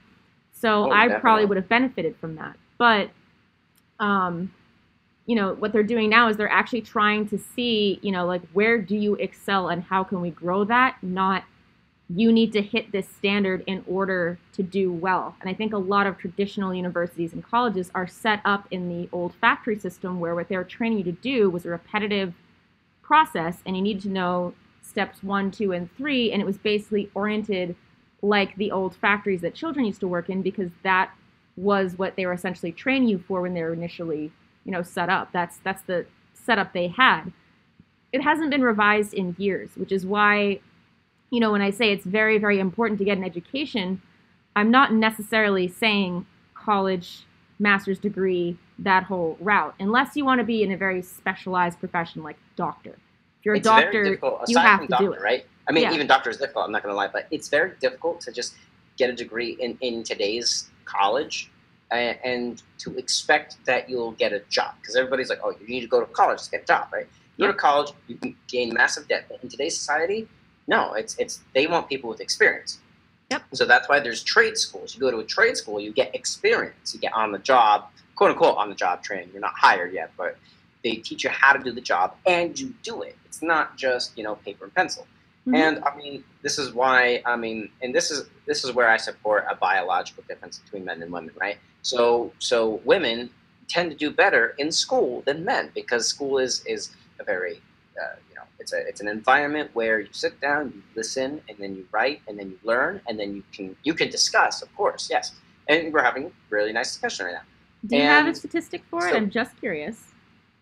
I'll pull up a statistic. Okay, cool. I hold down the Alt button in order to talk. I believe you. But I'll pull up a statistic, and this was used in Politicon 2016. There's a much higher rate of girls graduating college than men. There's a much higher rate of women just doing better grade-wise than men. And I'm not against that. I think that's great. You know? Yeah. But then you look at actually some of the women that go into professional careers, and it's not always the same picture, depending on which industry it is. That's also a big one to call out. Is people are like, oh, like women don't have as much opportunity. Yes. Well, that's the point. I'm not arguing that it's a sexist thing. I'm not arguing that it's a college thing, right? That's where I say that, you know, when you go to college, you're not, you know, even though more women are graduating, people aren't looking at a college degree as a hireable material. They want that experience. Of course, unless if you're going the doctor route, which, I mean, it's or rare. Finance. In old curmudgeon finance groups, it still matters if you went to Yale or Harvard or if you went to State. Unfortunately, in a lot of places, that's still the case. The one place it's not is in tech and in more of the more new school studies. Like the job that I had until recently, many of my peers didn't go to college. Many of the guys working dev, working technical, working in the more tech-oriented side of the house, a lot of them didn't have degrees. They went to Code Academy, or they took online courses, or in one case, they built a web app game, and the coding was so strong that the company didn't even care that they had just had a GED, because they were so damn good at their job. They just got the job. So it depends. Exactly. So I'm planning. So when I get out of the Marine Corps, I'm planning on going into acting, voice acting. You know, if I'm lucky, you might see me on the big screen. Which you should, because you're actually pretty talented. Thank you very much. Well, you haven't. Wait, have I shown you my magic tricks, by the way? Yes. Okay. So at least I've shown you a little something that I have. But it's not. That's not my passion. It's nice. It's entertainment, but it's not my passion. But regardless. So when I talk, especially about women doing better in college, graduating more, I'm not trying to be sexist. I'm not saying women are smarter, men are dumber. I'm not trying to be sexist or anything. Oh but, no, I understand that. It's the environment, right? So men tend to be a little more rowdy. I'm not saying that all men are more rowdy than women. All women have to be delicate flowers. I'm not saying that. Just in general, men, due to the testosterone that they have, they tend to be more rowdy. They tend to not really focus and sit still in an environment like that. They kind of learn through. That's why boys get into fights. As a kid, they need to be active. It's what they do.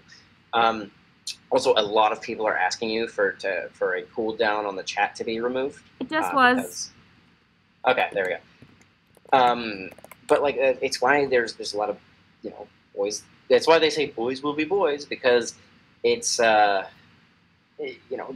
just need to release that energy that they have growing up. That's why in especially even as early as elementary school, you see that they have very different grades than girls do, because girls at that age, and again this might promote to your transgenderism idea, they're kind of taught to be more ladylike, to sit down and to be proper and everything. So that I can see how that can attest to it, but at least I can agree that when it comes to boys and the testosterone that their bodies produce, they tend to be more rowdy. They just want to grab things. They want to throw things. They just want to.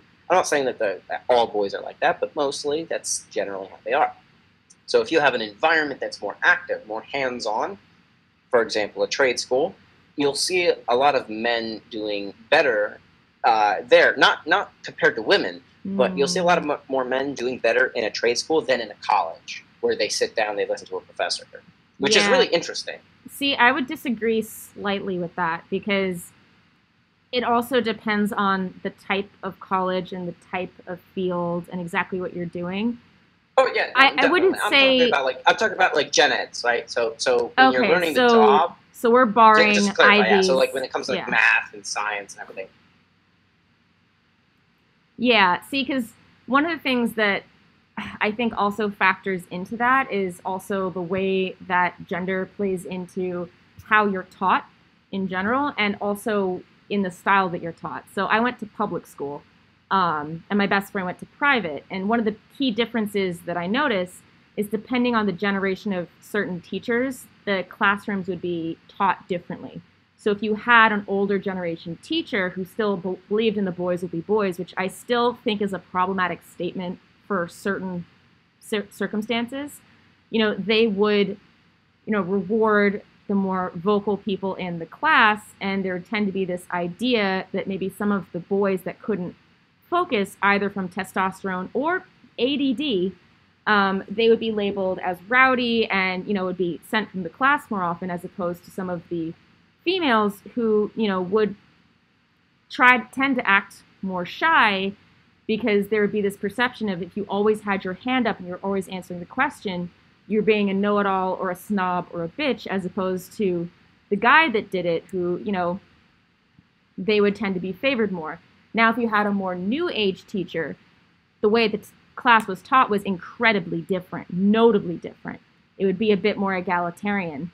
Now, when I went to college, this was even more different, because I went to a historical women's college. So many of the carryover professors were there from the days when it was only women. So what you saw from there, which was very interesting, was this idea of some of these professors were still in silent protest of men being let in.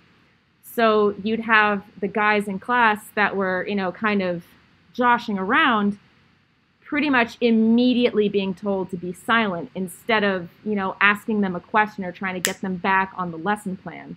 And that was very interesting to see because it kind of highlighted for me like, okay, this is very different. I'm used to guys getting favor in high school in certain classes and it being a bit more diversified to now if I have one of those old carryover teachers, they really don't want to hear the guys at all. And that changed the way the lesson went as well.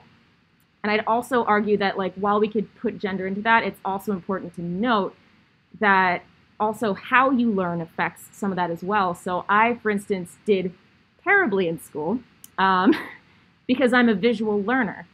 And the type of school I was at was not designed for that. It wasn't designed. So it may seem like girls do better on the math, but it's also important to note that girls who are, or any student who is able to conform to that factory style education is going to do better regardless of gender. But anyone who doesn't learn traditionally won't. I agree with you 100% on that. That's actually what I was trying to say. So, yep. It's just that.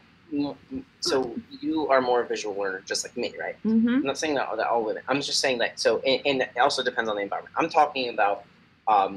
On average, like a normal school environment where generally you sit at a desk, there isn't much class activity. More so, it is the teacher writing on the board saying, "This is this, this is this. Now look in your books. This is this," right? And then you kind of gain that knowledge, and then you put it down on paper, right? Yep. That kind of teaching style is more women succeed in those types of class environments than men. Is what I'm saying. I'm not saying that if they're of that learning style, yeah. Yes, of course, exactly. That's why it generally tends to be women more. So I'm not saying that all women are better at that. I'm not being sexist, of course. Everybody is biologically different. You're a lot like me. You want to see something. You have to, like, if you want to know how physics work, you got to see a bottle rocket go off and then say, how does that fucking work? And then they explain it to you in a way that not only that you can see how it works, that's why I like circuitry so much, because you have to have it displayed out on a piece of paper for you, drawn up. I love that. It's one of the best things it's one of my passions, circuitry. I love it. Kiwi does it. Fuck. I love that guy. I was going to say, you and Stormy would probably relate really well, because one of the only kind of books that he likes are instruction manuals. I'll say that's a little weird. That's my opinion. Is it weird? Perhaps, but does it kind of speak to the way that he likes to learn? That speaks a lot about his character. Mm-hmm. About, like, he likes knowing how to do things. He likes being informed and likes being informative. So, I mean, that speaks volumes about his character. I like that. I mean, strange, but also, I mean, it's very good. And I'm not gonna deny it. I mean, we all dress up in fucking. Yeah, we're all animals on the internet, so we're all really strange. So regardless, weird to a certain extent. I have no position to tell somebody that they're weird, of course. But I'm just saying that, like, it's the environment and everything. Everything's always dependent upon it. There's different variables. That's why you can't have. This is why you can't have a group identity. You can have statistics that support, a certain group of people may be more prone or adept at certain things. Of course, that's fine. That's just science. But when it comes to, certain acts that are outside of the norm, you can't group an entire group of people to that. Like, you can't say, oh, well, because a cop shot an unarmed black guy, then all cops are racist. Like, you can't say that. You have to really look at the individual. That's where statistics come from. You look at a whole bunch of individual realities, then you compile it. Yeah. Sorry. Somebody asked you a good question earlier. Can't remember what it was. Oh, somebody asked you if what's your opinion on communism? Oh,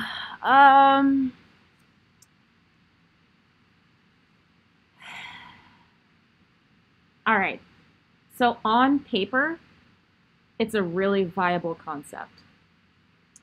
But on paper, takes out of the equation the human factor. So on paper, that system should functionally work, but it disregards human beings and the fact that some of us are dicks. So it works if the person you have leading that system is able to be level-headed and also believes in the system and is not using it for their own personal gain. Once you have someone who is in it for themselves and doesn't match the schematic, it does not functionally work. And I believe most people, when put in that much power, are going to fall into more of a dictator role because people are dicks. So I think in practice, it probably will not work 90% of the time because I don't have a lot of faith in humanity. Did I answer your question? And it's, I mean, yes, I agree completely. On paper, it looks really nice, and on paper, it works. But you also have to think that this has been tried many times, and it's always failed due to the fact that people are not perfect. Like paper, if you write something down on paper, you make a drawing, it will never change. That paper will stay the same. I mean, like, aside from it getting wet. So let's say digitally, right? Digital art. Somebody posts digital art to Twitter. That art will never change. Somebody can grab it and try to change it, but like that original art will never change. The basis of it will never change. Now, people the are timing not of that paper. statement, holy shit. What? The timing of that statement, holy shit.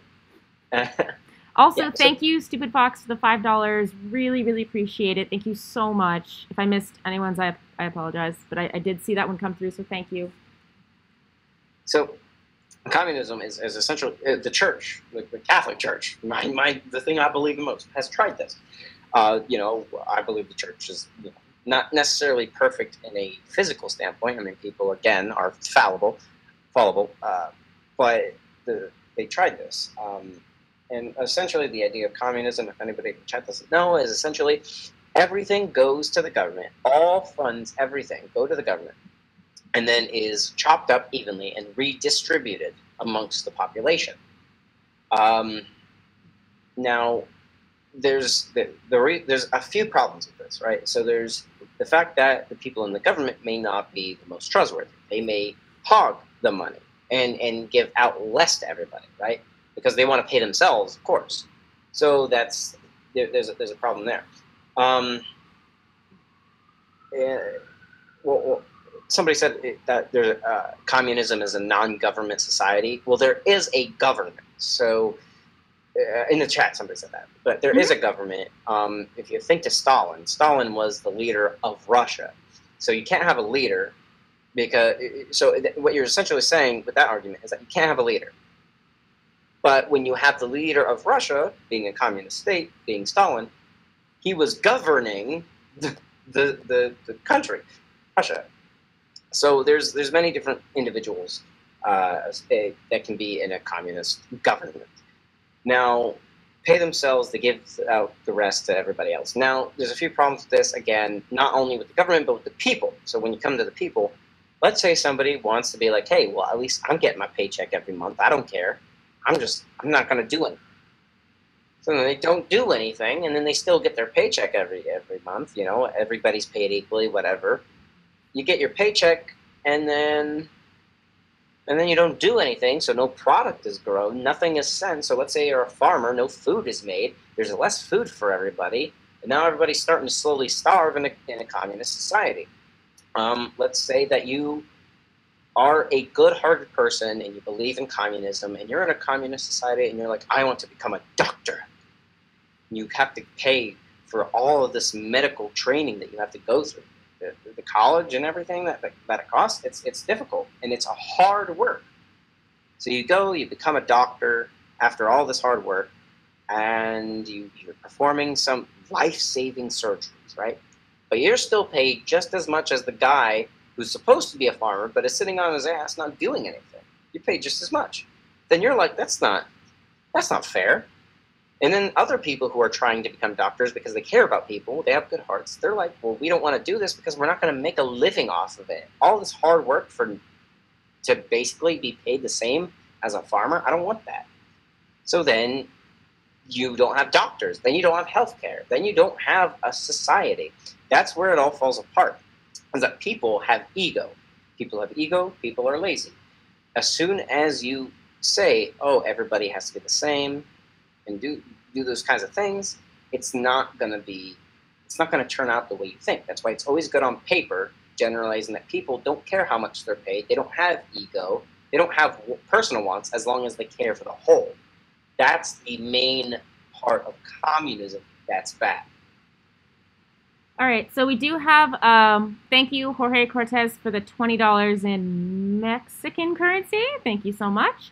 But we did have someone pointing out that we could be conflating that what we're perceiving as communism as socialism. Do you have anything to further clarify that? I was pressing the wrong button. So yeah, so socialism is a little bit, it's like a diluted communism. So socialism, there's still some form of free will. So again, it's like a stepping stone. People, I mean, I learned this in history class. Socialism is a stepping stone to communism. It's more of a diluted version of that. You can still have more money. However, there's a base. That's where they're trying to raise the. I mean, so if you look at it, right? I said communism is flat out pay for everybody. For socialism, you can see it. Bernie Sanders is a democratic socialist, quote unquote. He's a fucking socialist. I still believe there is a clear dichotomy between the two. Well, I mean, there's always a range, but I believe that he's in that range of being more so a socialist than a Democrat. So what happens is, for socialism, you could see what they kind of stand for. They heighten the ability, they heighten the minimum wage for everybody, and they try to cut back on the richest people, which that doesn't work either, right? When you try to make rich people poorer and poor people richer, it doesn't necessarily work out, because that's like coming into a room and saying one person has $5 and one person has $1, and saying that the person with $5 somehow stole from the person with $1, and then you give more of the money from the guy with $5 to the guy with $1. So what I'm saying is, like, the people who have gotten rich, the people who have made themselves wealthy in this country, it's because they've earned it for the most part. I mean, Trump, he is lucky. That's called privilege. That's like the only privilege. Your father gives you a couple $1 million, a small loan. Like, I mean, when you're making businesses, yeah, that's a small loan, but like he still got that ability to get a loan of that much money. Now, when it comes to rich people, and they're like, oh, rich people are rich and they're storing their money in banks and they're not putting it into the economy. Well, that's false, because banks, they tend to make loans. Banks tend to make loans, and what loans do is somebody comes to a bank, they say, hey, I have a good idea for a product that will make money. I have a store idea. I want to open a bake shop. I want to do something that will contribute to the economy. And then what the bank says is like, hey, this is viable. We want to support this bake shop. So then they give money that belongs to somebody else. They give it to the person. It's a loan. And that person uses that money, they make something, they start making money, that puts more money into the economy. As soon as you make everybody have equal pay, or at least when you make the rich people less rich and you make the poor people more, have more money, that's not proven to be economically beneficial and will lower our gross product. It seems like it's like, oh, rich people just want to be rich and we're going to keep them rich. It's not that. It's better for the economy to have a caste system in general. And people, there's been so many studies. I mean, I'll link you to a video of Ben Shapiro and this. Yeah, so we did have someone in the chat basically asking for a clear definition of the differences between socialism and communism. So one thing I did want to point out here, excuse me, is some of the bare bones here. Obviously, if you'd like to go into more depth on this, there's a bunch of really great academic articles that dive into this deeper. But on the baseline, communists typically advocate for a total upheaval of political society to achieve goals, whereas socialists believe it is possible for their goals to be carried out within a pro-market society. That's essentially like one of the core tenet differences of like what those two share. And typically, in some circumstances, communism springs from socialism. So that's a really good thing to keep in mind when talking about this. And it kind of originated in response to socialism's perceived failures initially. So when we talk about this, that is something to very clearly keep in mind, as well as the goals, whereas communism's goal is typically the dedication of the idea of struggle animates much of their mission, namely reconstructing society by eliminating elite bourgeois, whereas socialism differentiates in that it takes more collaborative approach or more open to fostering an inclusive, non-antagonistic society with more equality between classes. So those are the two differentiators that are pretty key there. And if you'd like to look more into it, there's a bunch of academic resources you can find online that clearly defines that. I know someone in the chat was very adamant about pointing that out, so that's good. That's just one thing we wanted to point out, just in case anyone is conflating the two. And one of the biggest reasons, right? So I've only talked about the wealth so far, the wealth and how it's distributed and how it's not even, but it's, you know, the rich people are less rich, the poor people are have more wealth. But the thing that socialism does, that communism doesn't necessarily do, is they differ in the distribution of wealth produced by the economy. So socialism supports the view that the goods and services produced should be dispensed based on the productivity of an individual. But communism believes that the wealth should be shared by the masses instead of the needs of the individual. So that's where those things kind of conflict. So goods and services. So one of the only socialist things that Obama has ever done was make the Obama phone. Everybody gets a phone. Everybody gets something that somebody else has produced, a goods or a service. Okay. So like that's as opposed to communism, where it's like, well, everybody gets the same amount of money, but we're not going to provide you goods. You have to buy those goods with the money that we gave you. And then it's like nobody can buy a fucking PlayStation at that point. Yeah. All right, so we've been kind of banging around with some of these topics pretty much nonstop for almost 2 hours. If there's any questions anyone wants to ask in chat, or if anyone had any questions about the video, about the basis for it, why it was made, now would be the time. If you have questions, go ahead, leave them there. To point out some links that are in the description. If you have not seen the original video, it's in the description. It's one of the first links you'll find. Additionally, if you would like to join the chat, there's a link to Patreon also in the description if you would like to chime in and speak. If you'd like to support the channel, you can gladly use Super Chats or Streamlabs. Streamlabs' link is also down in the description. Or if you would like to grab yourself a DAKI or any other merchandise that I offer, those are also in the description, just for your reference. All right. It's definitely, I'd love for more of the chat to ask some more questions instead of just challenge what we're saying. Also ask questions. Also bring up new topics of discussion, because I like to talk about different things. The Communist Manifesto, admittedly, I have not read it. I've done some research on it, but again, I'm not going to debate the Communist Manifesto as a book and what its ideas are, because I don't have enough information on it. I know it does talk about what communism is and everything. Yeah, I have read it, so I can say that, you know, while some of what you've put out isn't quite in line with it, it's not so far off that it's not without merit. We did have a question. We did have a question from Fana Med Jacob, basically saying, "Would you ever consider having a friend that is a Nazi?" I wouldn't go out of my way to make one, but I would say if I did have a friend that identified with some of the ideologies of that party, I would try to do my best to have them consider a different opinion. And I tend to not be shy about my views or what I think. So depending on how they take my opinion or how they're able to discuss with me, either we could meet a mutual agreement where we can discuss respectfully, even though none of us fully agrees with one another's views. But if they were not open to having civil discussion and not open to the idea that I may have an opinion different than theirs and I won't change my opinion, then it probably would not work.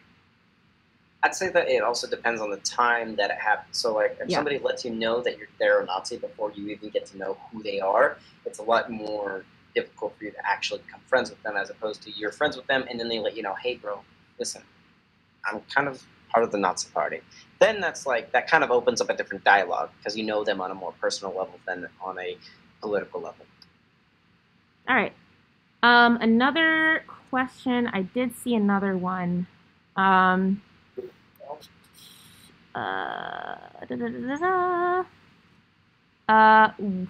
God.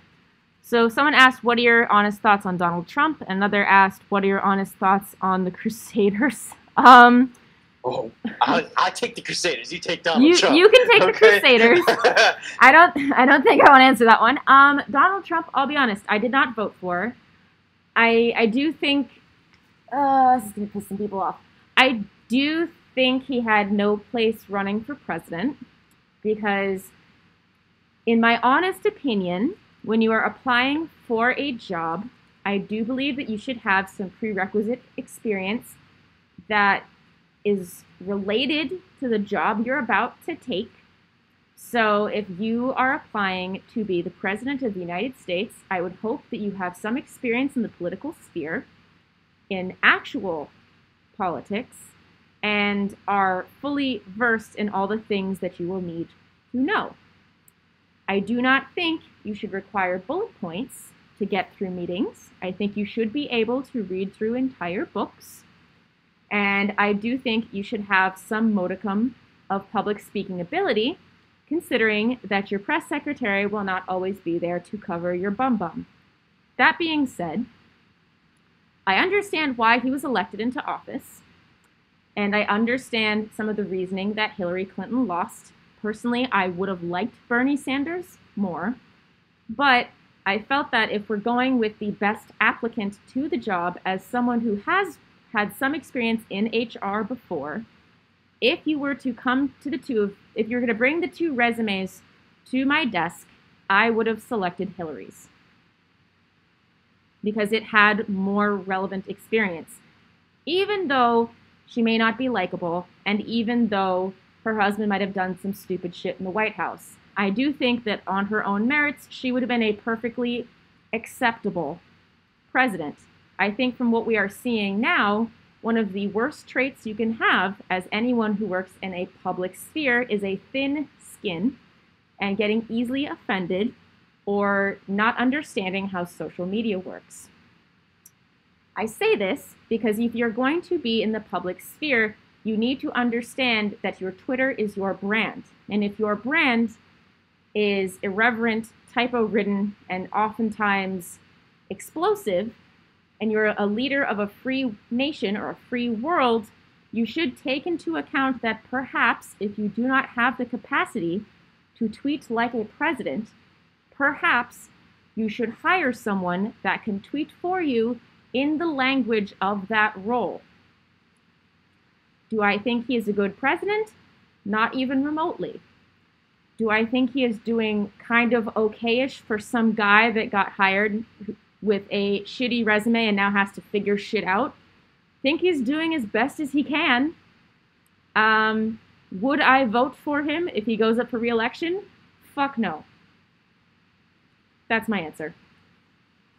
I'll keep my answer short on that. I think Donald Trump, I like his policies, his rhetoric, like the way he carries himself on Twitter. I think somebody else should tweet for him. But I like his policies. They're a lot more conservative than I thought he'd actually be. And again, like you can see our economy booming under his legislation that he's passing. So it's nice that he's policy-wise a good president, but not necessarily one that is one that I would practice or promote the rhetoric that he uses. I don't necessarily believe in his rhetoric, what he says, and how he carries himself. He's done a lot.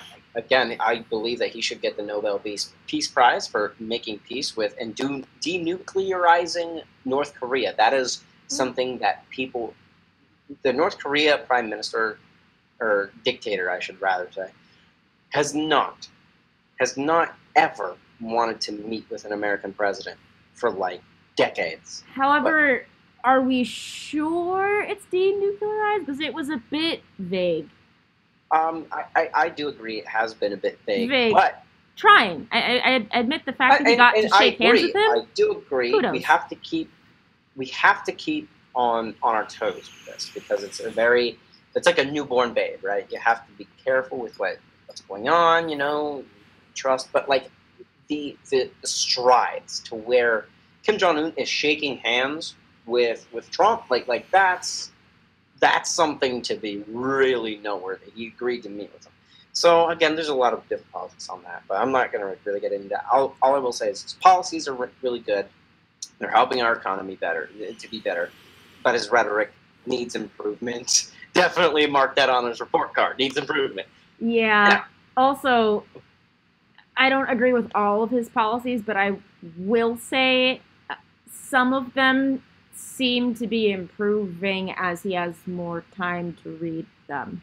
But definitely. But he started off kind of rough. It does seem like he's kind of reading them now, which is good. I hope he continues reading them before signing them. Now, if only Melania would change his Twitter password. So please, Melania. Again, final comment on Trump before I get into the Crusades, which I'm really excited about. Yeah, you can have the Crusades. I'm not going to touch that. So, final comment on Trump is that he's a blind man with a hammer. Sometimes he hits the nail right on the head, and sometimes there's a baby. So that's all I'll say about. But like his politics. Now, when it comes to the Crusades, damn. So the Crusades, the Holy Crusades, a lot of people refer to in leftist ideology, basically defending any sort of Islamic terrorist attack, being like, well, this is a retaliation for what we did, for what the Crusaders, the Templars, the Catholic Church did to Islamic territories in the past.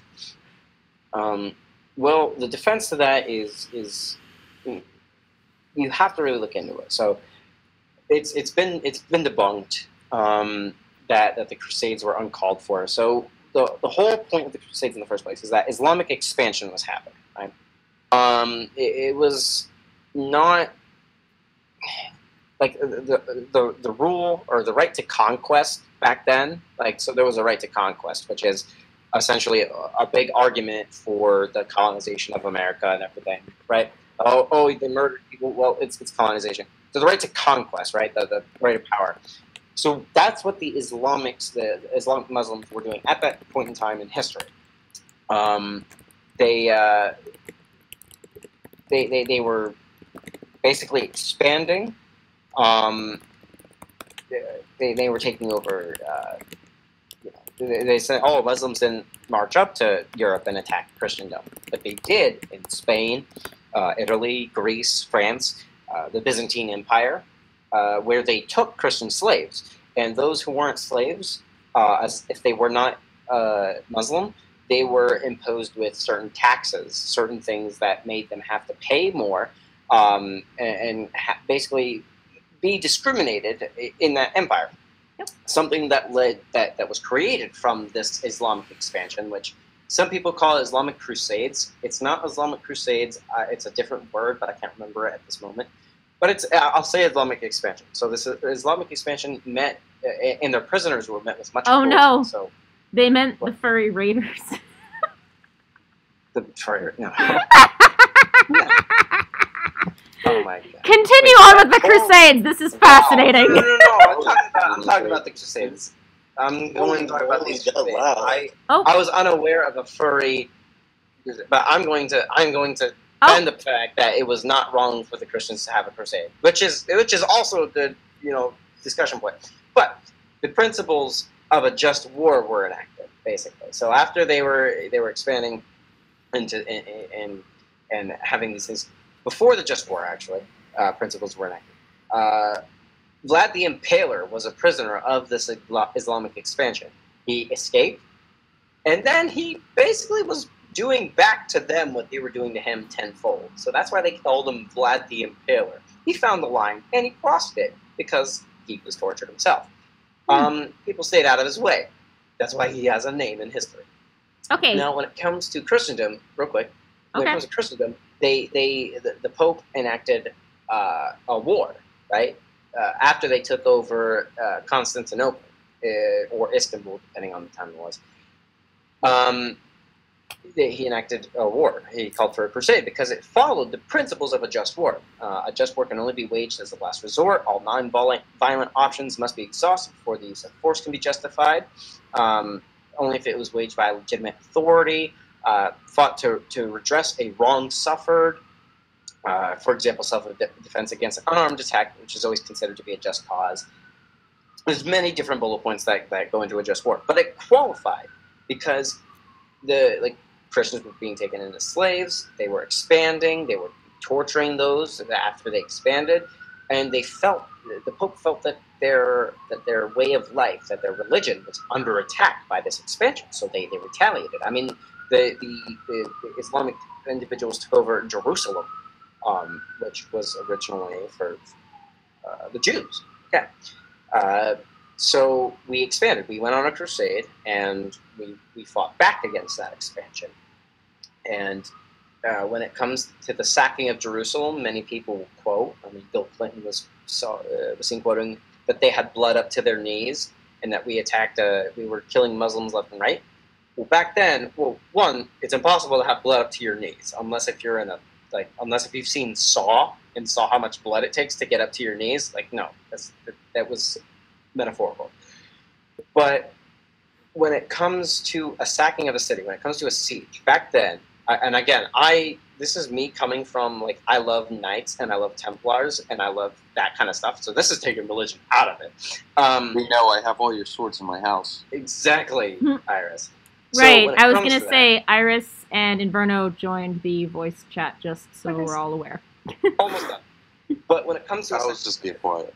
When it comes to a siege, you generally there's a warning given to whatever city or town. I'm just gonna say city. Whatever place is about to be sieged, there's warnings. We're like, hey, we're going to siege you unless if you agree to these terms.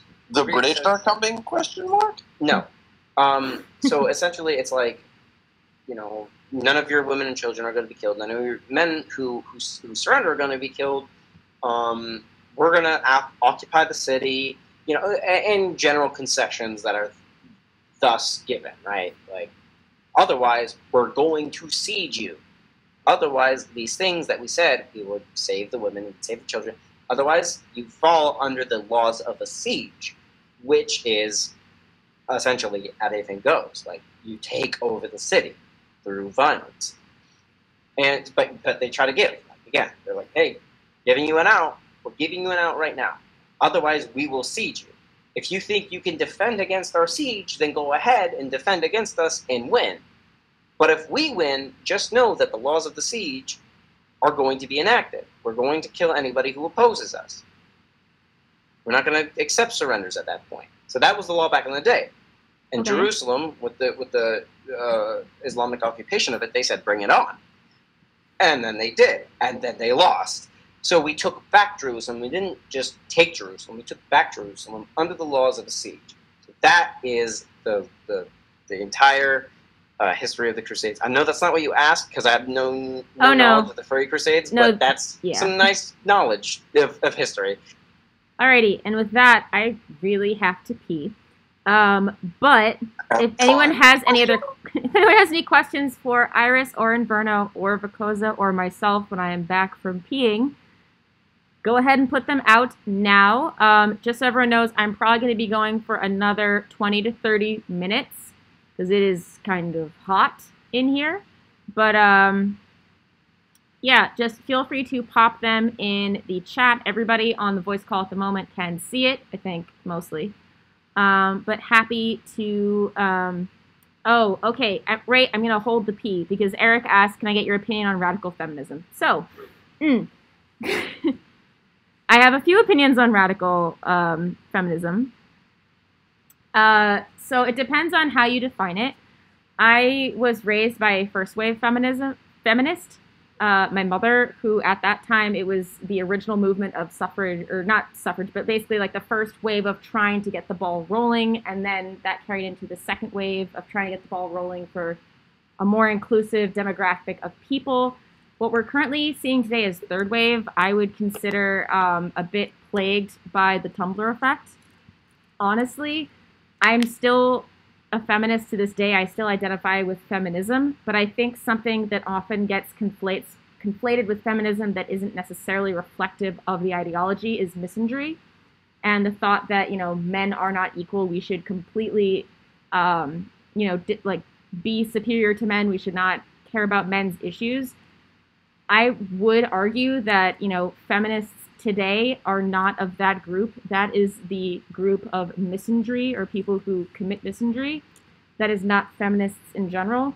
The only radical feminists with which I take the most offense are TERFs, or the trans exclusionary radical feminists, because I think that is genuinely a spiteful group. Preference be damned. To have that kind of ideology and rhetoric is harmful, damaging, and genuinely awful. So in terms of rad femmes, I believe there are rad femmes that can exist that are inclusive and genuinely productive and positive for society. But like any group, there are always going to be radicalized bad eggs. And in that situation, some of the third wave and some of the TERFs do fall into that category. So I believe that there are good rad femmes out there. I just believe that a lot of the narrative is being led by the worst of us because of the media. Yay! Okay, now I'm gonna pee. Me too. I'm gonna go pee. I'll be back. Have fun. Be safe. Don't fall in. Iris or Inverno, any comments on that?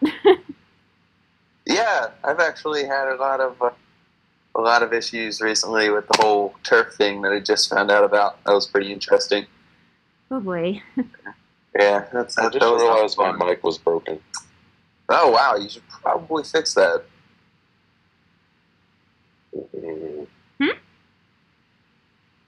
What? What happened?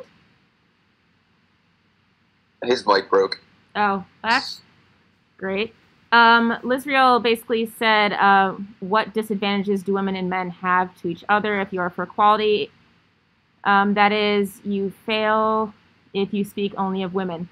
So feminism is not only about women. I think that is a core misunderstanding.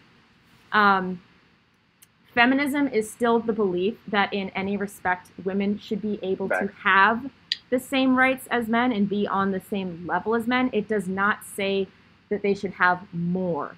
In certain disadvantages, what I'm talking about is unequal pay and unequal opportunity to certain industries or certain job trajectories. So while it may be the case that women have more advantage in certain areas, and that should be equalized, there are still many industries where women do not have the same opportunities and where women are treated very, very poorly in respect to their male peers.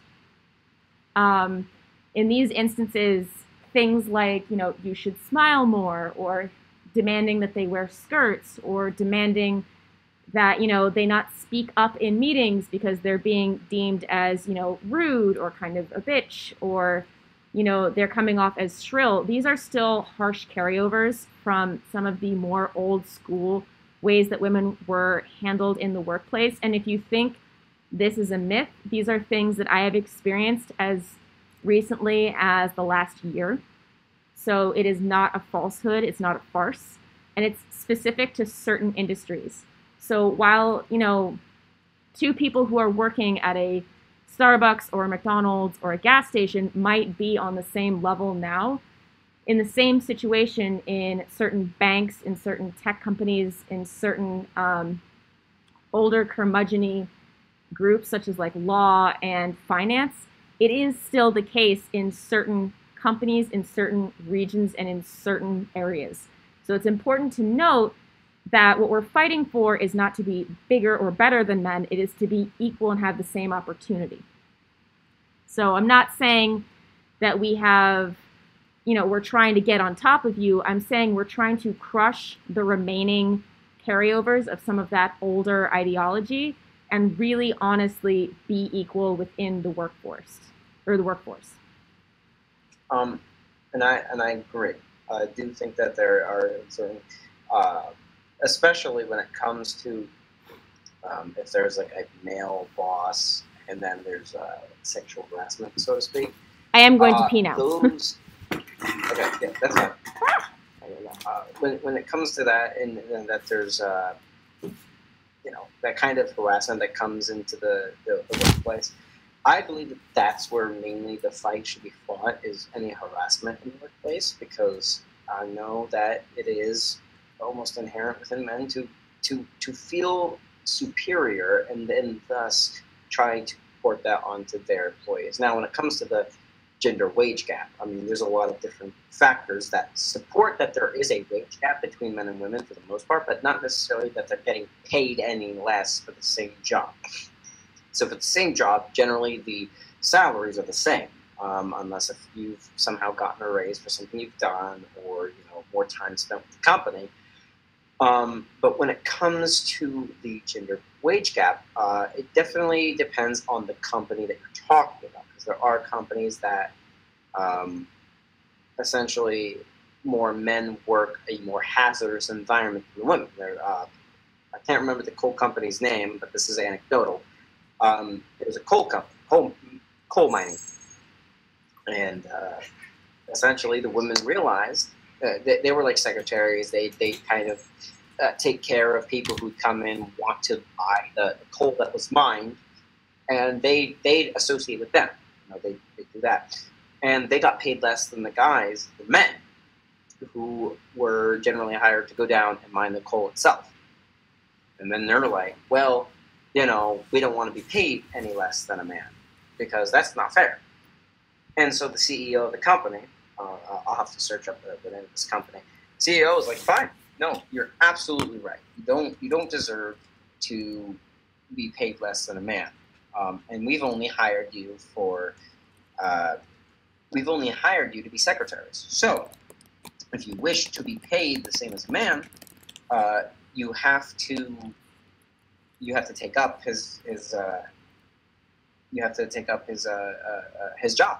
So you have to go down into the coal mines and start mining. So back in the day, because this was older. This was like 1970s-ish, I believe.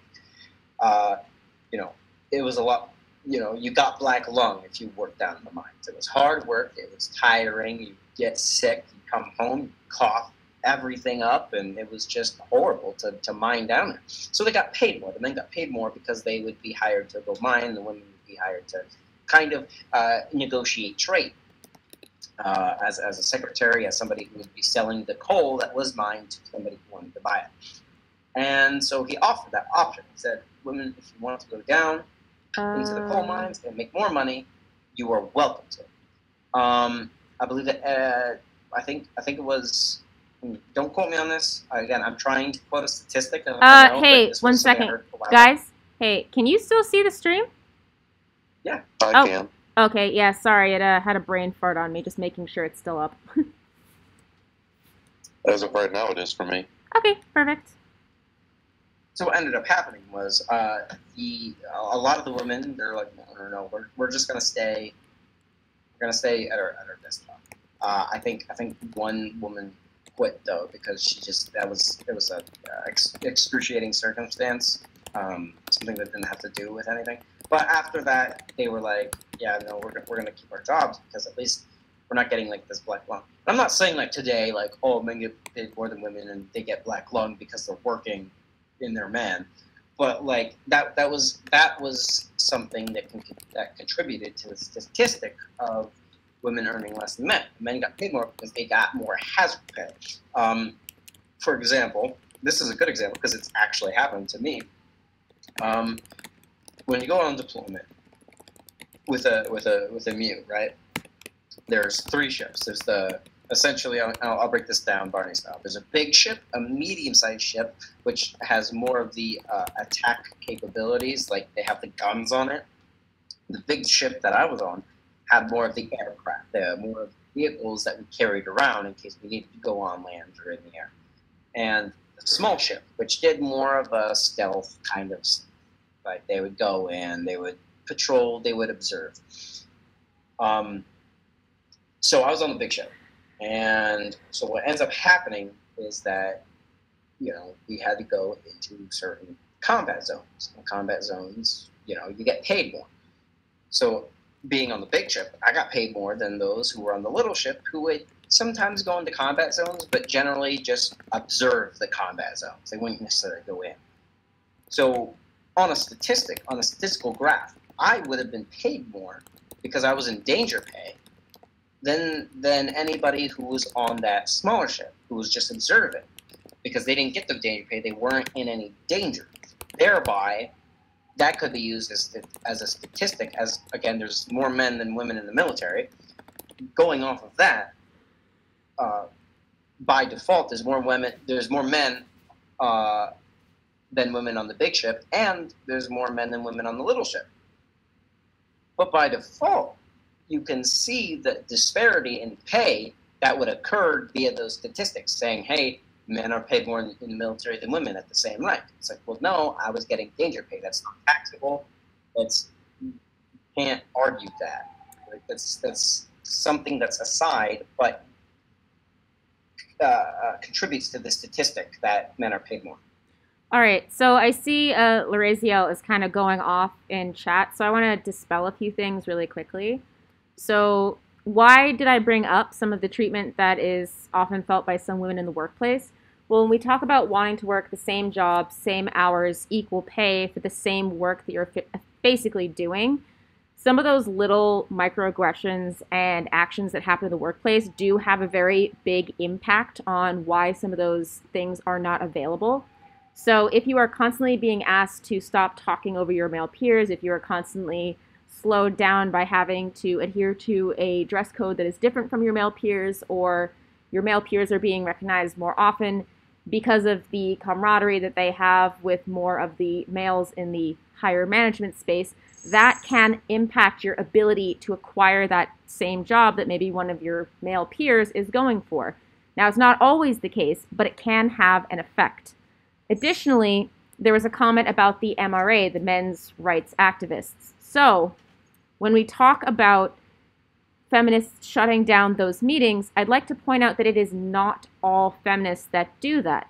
Many feminists care about men's issues. It is honestly ignorant to think that not all of us do, because many of us actually do listen, similar to Nazis. Many of us do make a concerted effort to listen to the opposing side. When we talk about feminists, we have to remember there is a very wide range there.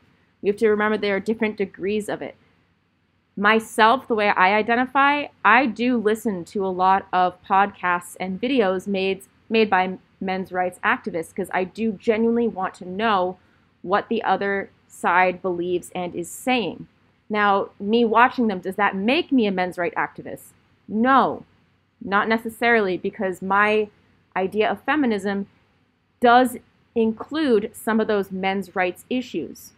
So I'm not trying to shut down that side. I do want to understand where it comes from, but both sides have equal gripes there. We can agree on a lot. It's just the way that we present our ideas and the way that we present our talking points are very critically different, and that's why some of us identify differently.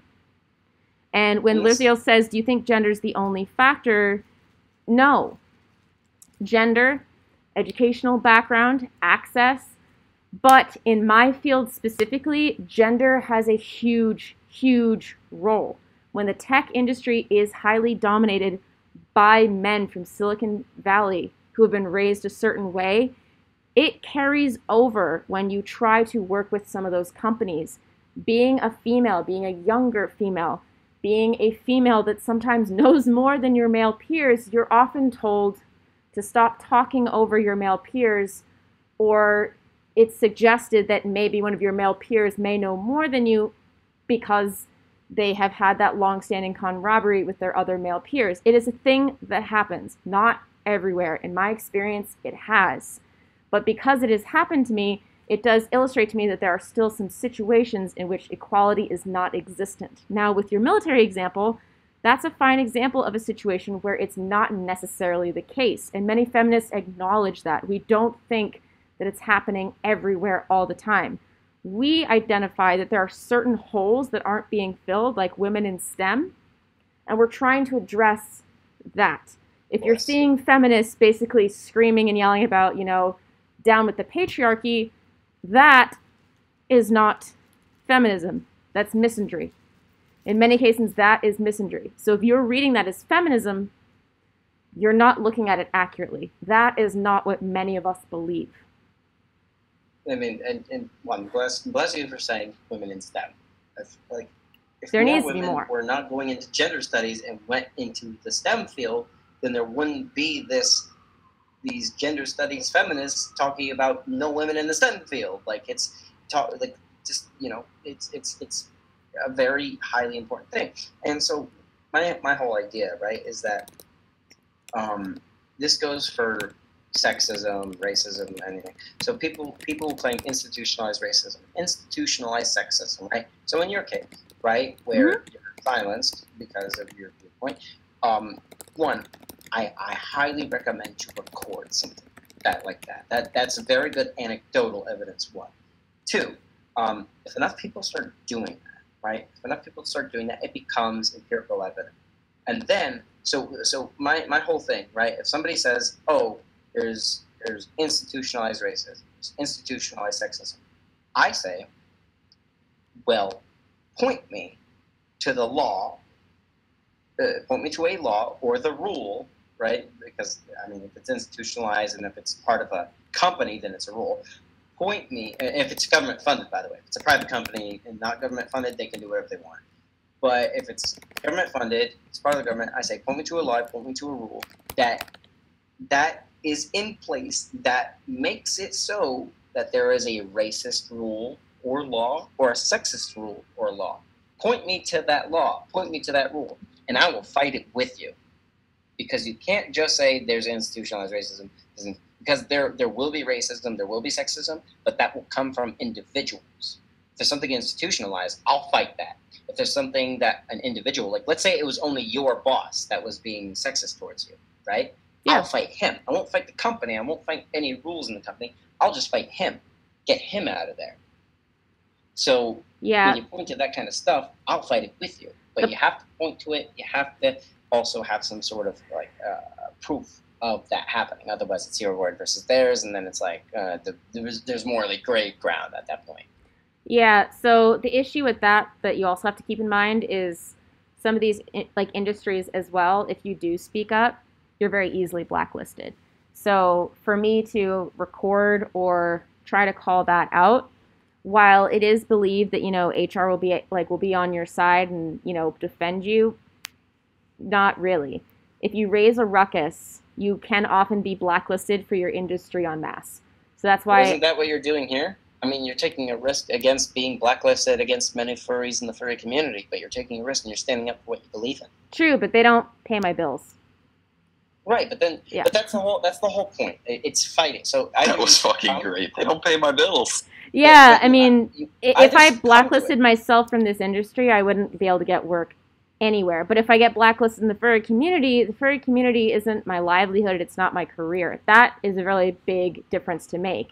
If you made a statement about the military and you got removed from the military, you could still go into civilian duties. But if I got blacklisted from my industry of expertise, I'm out. Well, let me just say that it's against the United Code of Military Justice, otherwise known as the UCMJ. It's against the UCMJ. Uniform Code of Military Justice, nerd. Dude, I'm drinking. Shut up. I love you because you're coming up to justice. You're not allowed to attend a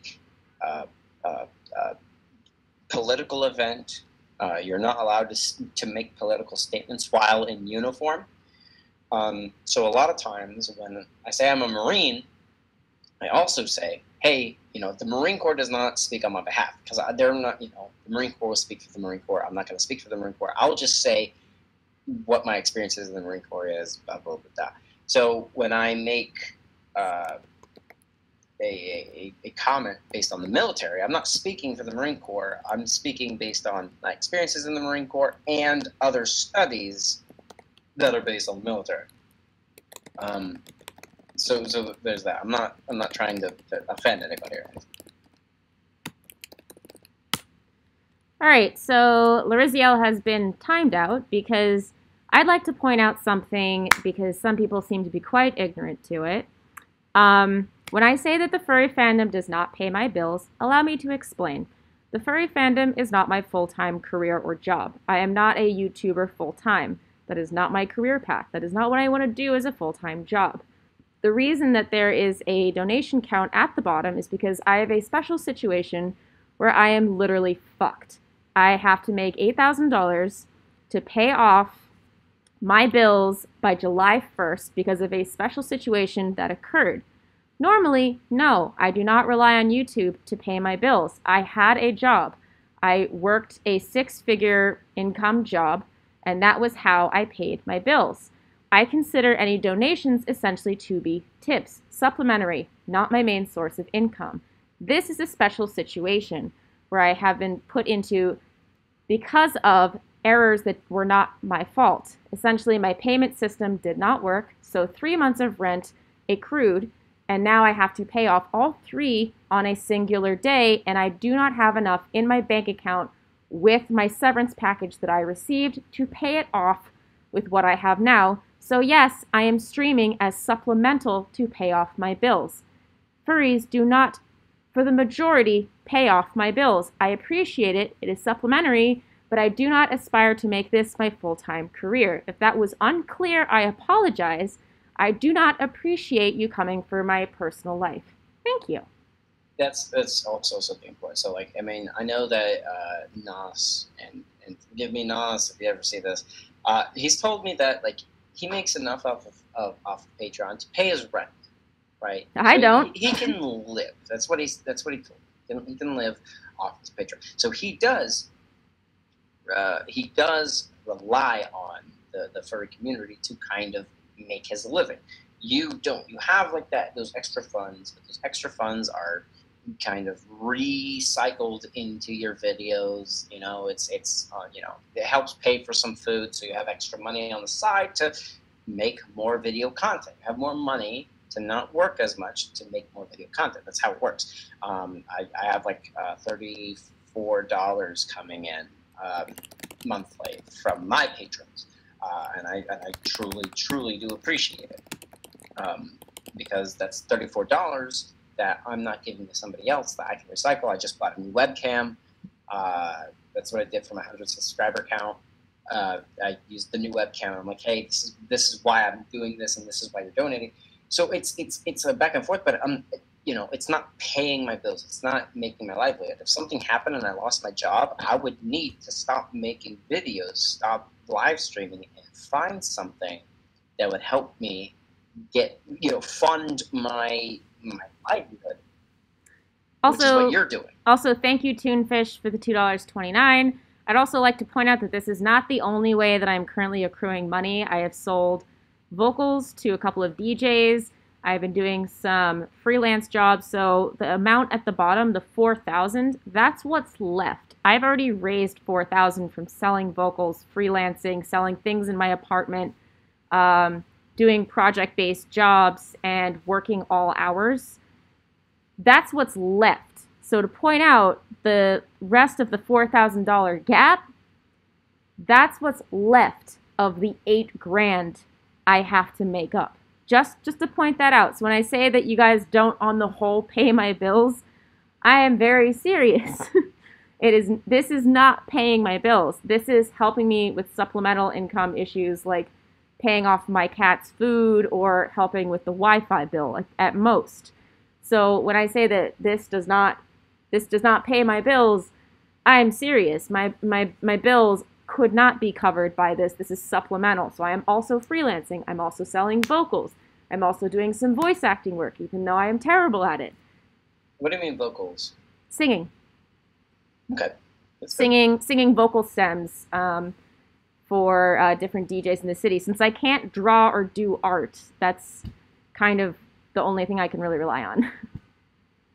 She sells her majestic voice for songs and stuff. Yep. $50 a song for certain DJs in the city.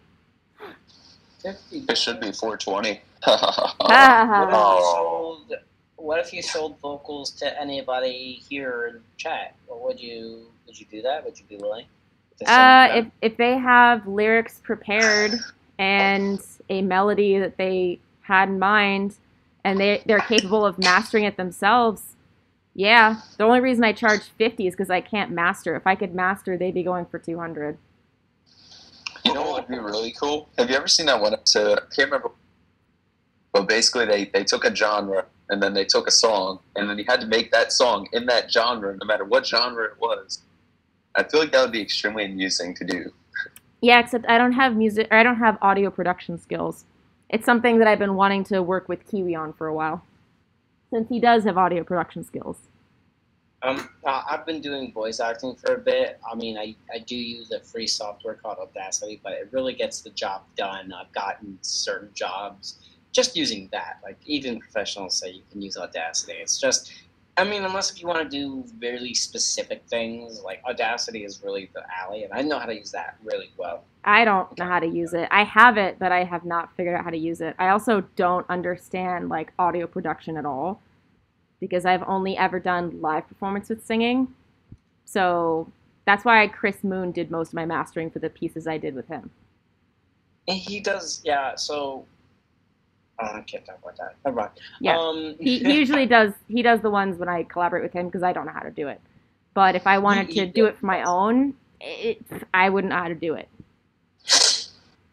So, I mean, and then there's, just to kind of answer, Eric the Wolf asked, what are your opinions on transgenders and how do they affect the LGBT something community? Trenders. Just rewind the video. Just rewind the video. We talked about that already in mass. I feel personally attacked there at the time. So it's not. He didn't say transgender. He said transtrender. Wait, transgender? Oh my gosh. Wait, what? Wait, what's a transtrender? Oh, okay. What's a transtrender? So yeah, it's basically somebody who will say they're transgender just to stick with the the trend. Like as if it's a fashion statement, or as if it's a it's like. So if I were to say, like, me being perfectly cis, being like, oh well, I'm transgender, and then start dressing up as a girl, just to kind of get that that sympathy. Yeah, that's the thinking behind it. I don't think it's really sympathy that they're looking for. It's more just attention.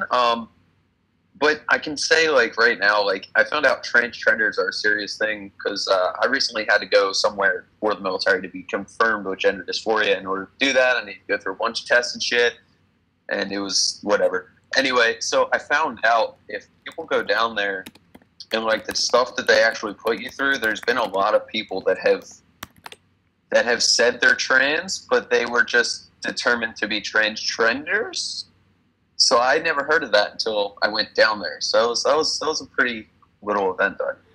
So that makes sense. That does make sense. I mean, so I guess I'm gonna stay home for the rest of the day because otherwise I'd bring in my SIF gear to go turn it in, but it's sitting in my shower just drying.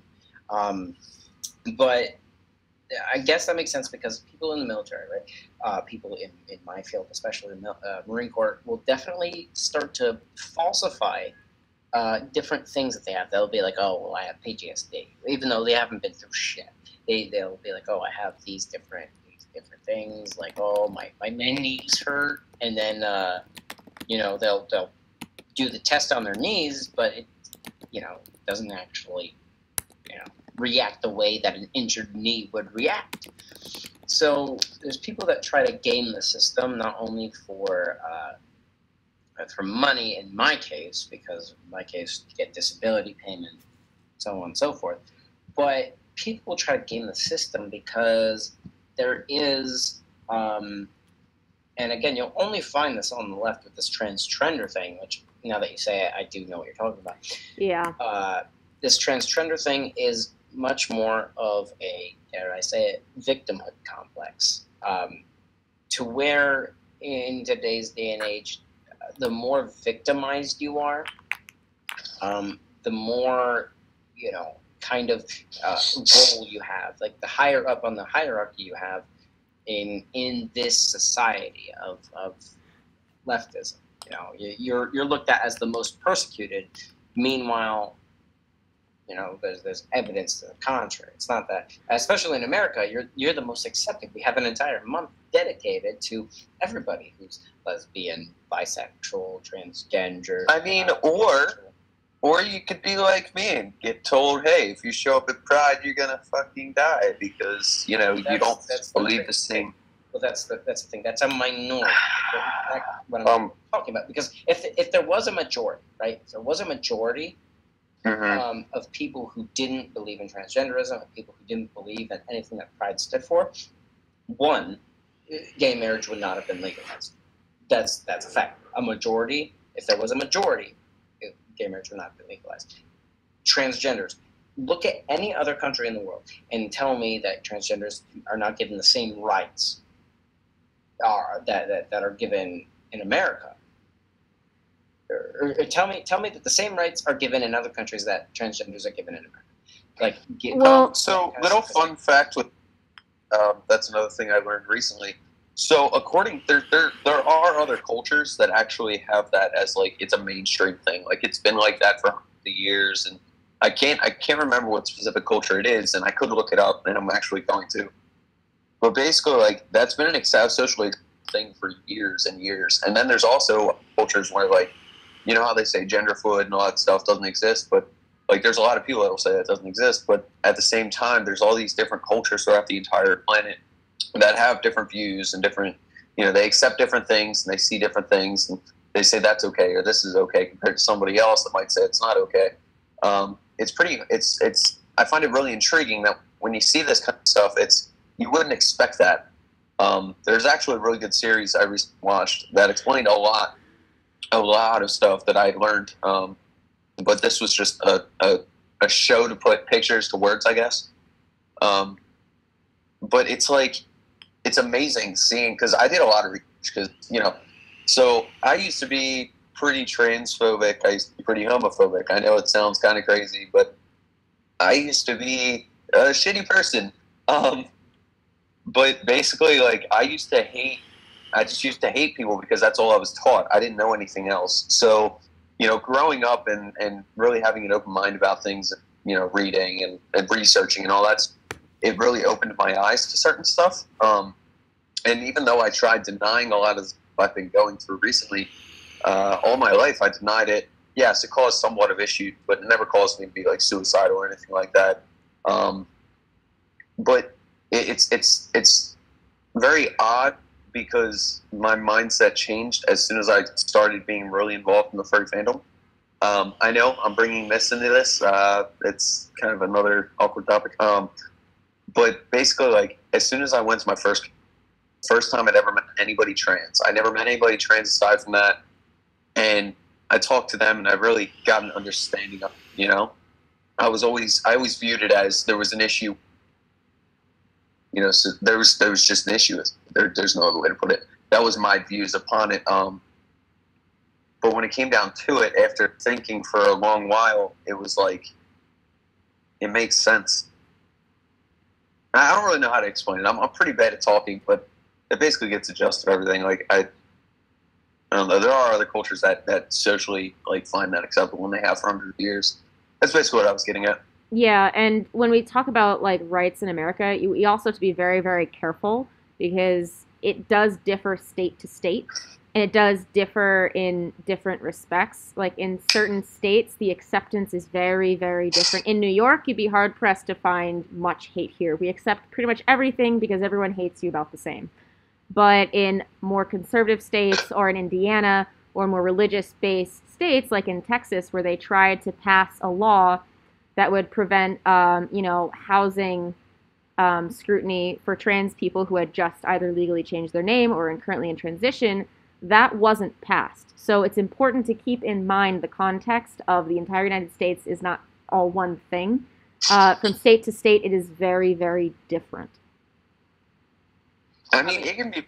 Well, the whole Really thing about huge. the transgender in history, right? So in our modern day America, transgenderism was kind of, in the grand scheme of history within the past 2,000 years, it was very recently discovered. I think it was around like the 1960s. Not discovered necessarily. Well, I mean, not It necessarily. was discovered, but, like, accepted. I don't think it was accepted back, especially Well, in the 1960s. more accepted. Transgenders and blacks and everything, like that. Well, not accepted, but it's become more acceptable to come out as that. But it's not that it didn't exist. It did. It's just you couldn't. I'm not saying it didn't exist. I'm saying, like, when we started to recognize it as a thing that even existed, right? As we started to recognize it, I believe it was 1950s, 1960s timeline that people would even, even whispers in modern America, whispers that they identified as the opposite gender, right? So what with the argument that it's been in history, right? So that's a little bit gray in the sense that I'm not saying that it hasn't been reported, but it's the definitions that have been reported. So that's, again, the all right, that's fair. where you use statistics. So, like, for example, what can be considered transgenderism under the modern term is in Africa and Egypt, where they had 3 different gender pronouns. I don't know how to describe them because they're like Thai, shit, and hmt. But like male, female, and sect, which sect was assigned to a eunuch. So yes, via statistics, there was a third gender, or a different gender other than the 2, but it was a eunuch, somebody who was male, cut off and castrated, then identified as something other than a male or a female. I mean, Uganda had the same thing. They had a long and until relatively recently quite permissive LGBT history. During pre-colonial times, religious laws for cross-dressing men, which were homosexual priests, actually, were historically found among the Bunyoro people. So you're mentioning a lot of countries and such that are far away from the United States, and well, I'll talk about the Americas then. American Native tribes had their gender roles, but details only recorded after the arrival of the Europeans. Roles included berdache. I believe, and don't quote me on this. This was something I learned in history. Derogatory term for people who were assigned male at birth but assumed traditionally female role. I believe it was berdache. I might be confusing that with something else. No, it is berdache. It's not a Native American word. It was recognized. So yeah, it was. It's definitely. And then there was I think there was something for like females assigned or females at birth that took on a traditionally masculine role. Yeah, let's not forget that there are also some people famously in history who have been born with both genitalia because of their chromosomes. So that's also if you want to argue like there are only 2 genders in that case. Yeah, exactly. In that case, let's not forget that scientifically there are also some occurrences where, that might pose some problems to that idea. I'm not arguing that at all. I'm not arguing that. I mean, even in Greek history, there are those hermaphrodite, where hermaphrodite comes from. Although I will say that the amount of times that a hermaphrodite is is born, it's very rare. Like that condition is very, very rare, and usually with that they will have a prominent sexual organ and a recessive sexual organ. So like either they'll have, and again, trigger warning if you guys are triggered by terminology that is sexually organic. They'll have a micropenis and a vagina that works, or they'll have like a I don't know the term for the equivalent of a vagina that works like a micropenis, where it doesn't necessarily work. It's small, it's kind of on the side, and then a penis that works. So usually they'll have one of those two things, where there's a dominant and recessive sexual organ. Yeah, it's also important to note that sometimes things in history are not always recorded. So it is very, very possible, in fact, likely, that there were people in history who may not have felt comfortable recording that they felt like a man trapped in a woman's body or a woman trapped in a man's body. So that's also very important to note. I mean, of course. I mean, but again, all I'm going off of is what has been written. So, true. I mean, I'm pretty sure that in history, like in today's world, there's people that there was someone, right? There was someone that went against the grain and they said, I don't feel this way, I feel this way, right? There was someone who started that in our modern America. And, you know, I'm not saying that they were met with any kind of acceptance, right? I'm not saying that they were met with like, oh yeah, you're right, bro. Well, of course, it was most likely violent that they were accepted. But like to say that there wasn't any kind of recording, manuscripts of people kind of claiming this stuff. I mean, if you want to know the first person that was ever publicly recorded, it was in 1829. So I don't know how modern you're thinking here. But yeah. The first recorded was 1829. I'm going back to like for the last 2000. I'm talking about after when they say Christ died. Like that, during that period of time, which again we've already discussed that. Yeah. Yes, Jesus did exist. Whether or not he was divine is up to question. But during that time, like so, in the grand scheme of 2,000 years, 1800s, that's not very long. That's you see where I'm coming from. Yeah. That's what I'm saying. Because I'm taking the account of, and this supports gays that you were born gay. Evolution, right? So we have the problem, not necessarily right now as of today, to certain opinions. I don't want to offend anybody, but we've had the problem of overpopulation, right? Like China, they're like, we're overpopulated, one-child policy. So overpopulation exists, right? So I think that a biological answer to that is homosexuals, people that cannot necessarily reproduce children. Of course they can adopt. I'm not going to deny them that right either. But like people that can't produce children themselves. Well, without aid from a third-party source, like a donor. Right. Or you could just adopt a That too. Well, that's what I'm saying. I'm not saying that you can't adopt. I'm not saying that you can't have a third-party donor. All I'm saying is that, like, generally, they wouldn't, as a group of male, female, or at least, to be respectful, male organ, female organ, they wouldn't be able to reproduce on their own. I believe that it is an evolutionary response to overpopulation, and people shouldn't be shamed for that evolutionary response. Fair. I mean, I know that, like, Iris, you also have a lot of insight here because, you are someone who has a bit more experience in that regard. Was there anything that you wanted to clarify from anything that Bakoza had said previously?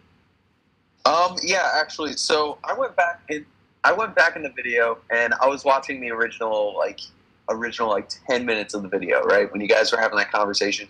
I just had a question. Where do you get your statistics from? Like, what website, what valid source do you use?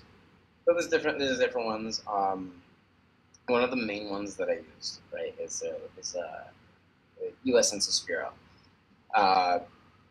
So that's reported by what the government says. So if you're not willing to believe the government, of course, there's different statistics that you cite. Everything. There's a lot of times when I quote something as well. It's something that a statistician has quoted, and I can link you to the video where they link to the statistic, because I don't save those on my hard drive. I usually save U.S. Census Bureaus on my hard drive because that's where I look. I will look at other statistics that have been quoted and look at their origin. However, usually I'll save the video instead, because the video will tell me where to find these statistics. Then you can follow them, but otherwise I'd have to watch the entire video, link you to the statistic, and send it to you. No, that's fine. If you'd be able to just link me to a video in reference to it, I'd appreciate that. Into reference to what? It just where you got your statistics from, any videos in reference to that. I'm saying in reference to the transgender suicide rate.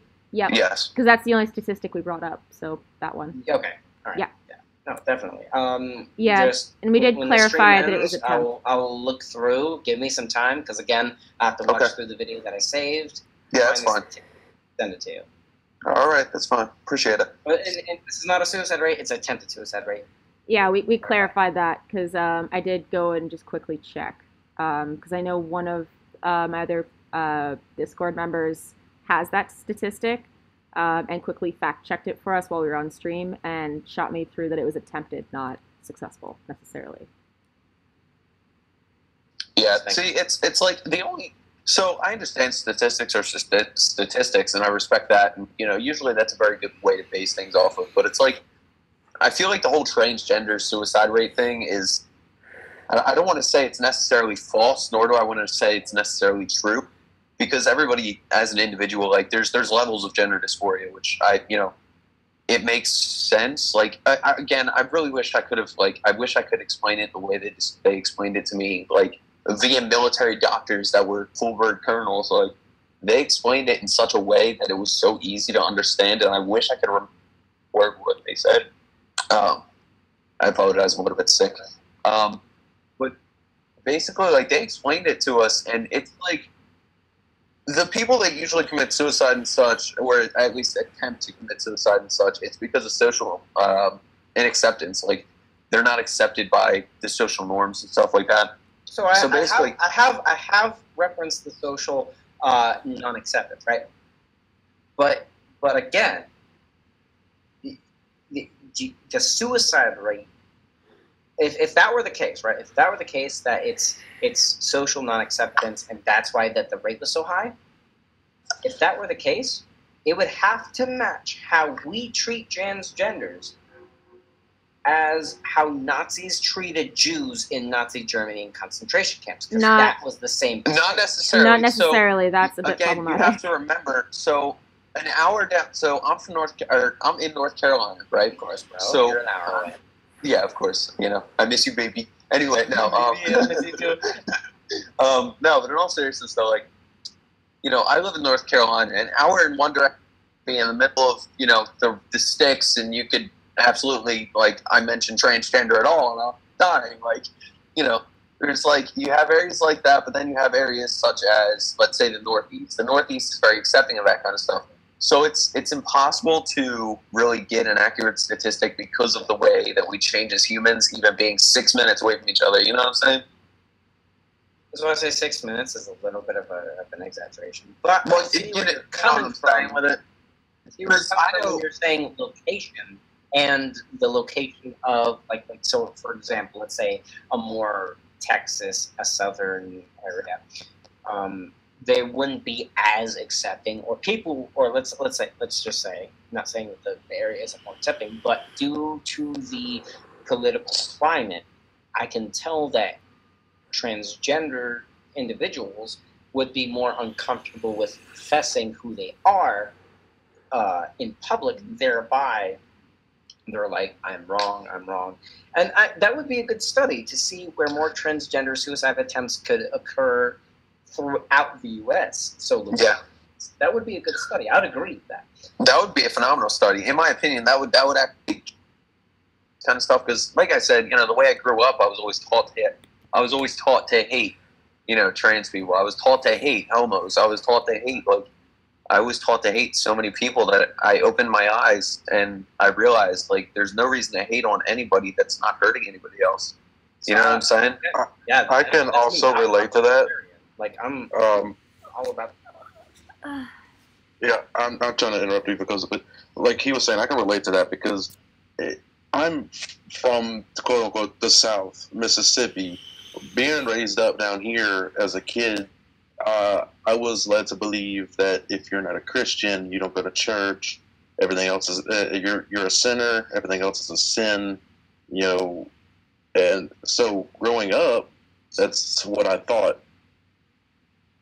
But 8 years ago, when I joined in the fandom and all that, that changed. Kind of the same with you. 8 or 9 years, give or take, whatever.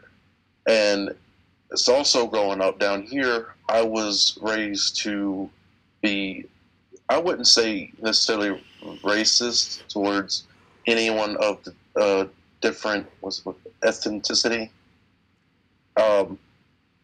But growing up, I'm just glad myself I was able to realize that's not right. But my point is, I can relate. Yeah, I can relate to what you're saying. I understand, So I think what a common ground here, and this is the whole point of Rachel's video, is the whole point of this live stream. The common ground that, even though that we are on different sides of the spectrum, the common ground that we can find is that, there is a high suicide attempt rate in the transgender in the transgender community. I was about to say fandom because I was thinking of furry fandom, not transgender fandom. But it is a high suicide rate. And something that could help find out why is a study of where most of these attempts are taking place. If they're taking place in the South, if they're taking place in the East, if they're taking place in the Southwest, maybe, or the Texas area. Like, those maps where they determine temperature, but it's like that's where they determine the amount of. They just I would also like to know these statistics because myself being in Mississippi, it's very hard to be here. Definitely. I mean, in regards to this whole discussion, I mean, I've watched Steven Crowder's There's Only Two Genders Part 2.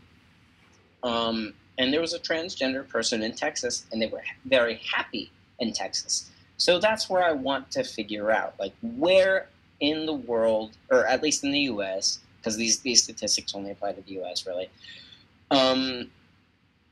where in the U.S. there is more attempts of suicide, where there is more of a bias, so to speak. That way we can kind of figure out and kind of, not generalize, because I hate to generalize. I like to have, even though you did, but... Iris knows. He's one of my best buds. Like, we got to see Infinity War together. Like, that movie was bomb. So let me just say, like, if anybody thinks I hate transgender people, no, absolutely not. Okay, wait. Let me put it this way. So for Vico, like, this is for Vico's on Vico's behalf. So he does voice his opinion and valid points, though the points may not come through to certain people as what they were intended to come through as. He does make very valid points, and hanging out with him in person, and he comes over, we hang out, we'll drive down the road, we're driving for hours on end, and we'll talk. It's very interesting because this is what I enjoy about being human, being sentient. Like, I enjoy seeing that everybody can have different opinions and different views, and yet our views and opinions are still valid to ourselves. So, like, he might have a different view than I have, but at the same time, hearing his point of view will give me a better understanding of the kind of person he might be. You know what I'm saying? Well, and I think the main objective is, even if we're valid to ourselves, and we may not be valid to each other with our opinions, we still have the ability to get along, hang out, and just be friends. Like, damn, bro. When am I gonna see you next? Because I need some of that video footage that you took. Because you took some video footage. I need to edit together and make a video. Is Mad Libs or not Mad Libs, but like the thing where we're holding our things to our heads? Yeah, that was pretty fun, man. We need it. You need to send me that stuff, bro. Like, Brain Cells, come down here and do a collab with us. please. We might have to wrap it up because I'm starting to overheat like really, really bad. Great news. Okay, don't die. Yeah, I want that to go anyway, too. All right. Yeah, but anyways, we're 3, so. anyways, just wanted to say thank you to everyone who joined. We've had a pretty steady 55 and up watchers for the last 3 hours, so thank you guys so much. I need to take my head off. So everyone who joined, thank you so much. If you haven't had a chance, the link to my latest video is in the description, as well as Streamlabs, as well as the DAKIs, as well as merch through Artwork Tee, as well as merch through Streamlabs merchandise store. We can get phone cases, mugs, posters, and pillows. But if you guys want, I'll have more videos coming out soon. My next really, really big one will be probably mid next month. I'll be doing little supplementals on the side. But thank you guys so much for joining. I am going to desuit because I am dying. If everyone wants to say goodbye. Goodbye, everybody. Bye. Bye, everybody. Make sure that you always take into account just have love. Just have love. Because you're torturing Rage. Just go already. Bye. Have love. Bye, everybody. All right. Bye. Ending stream.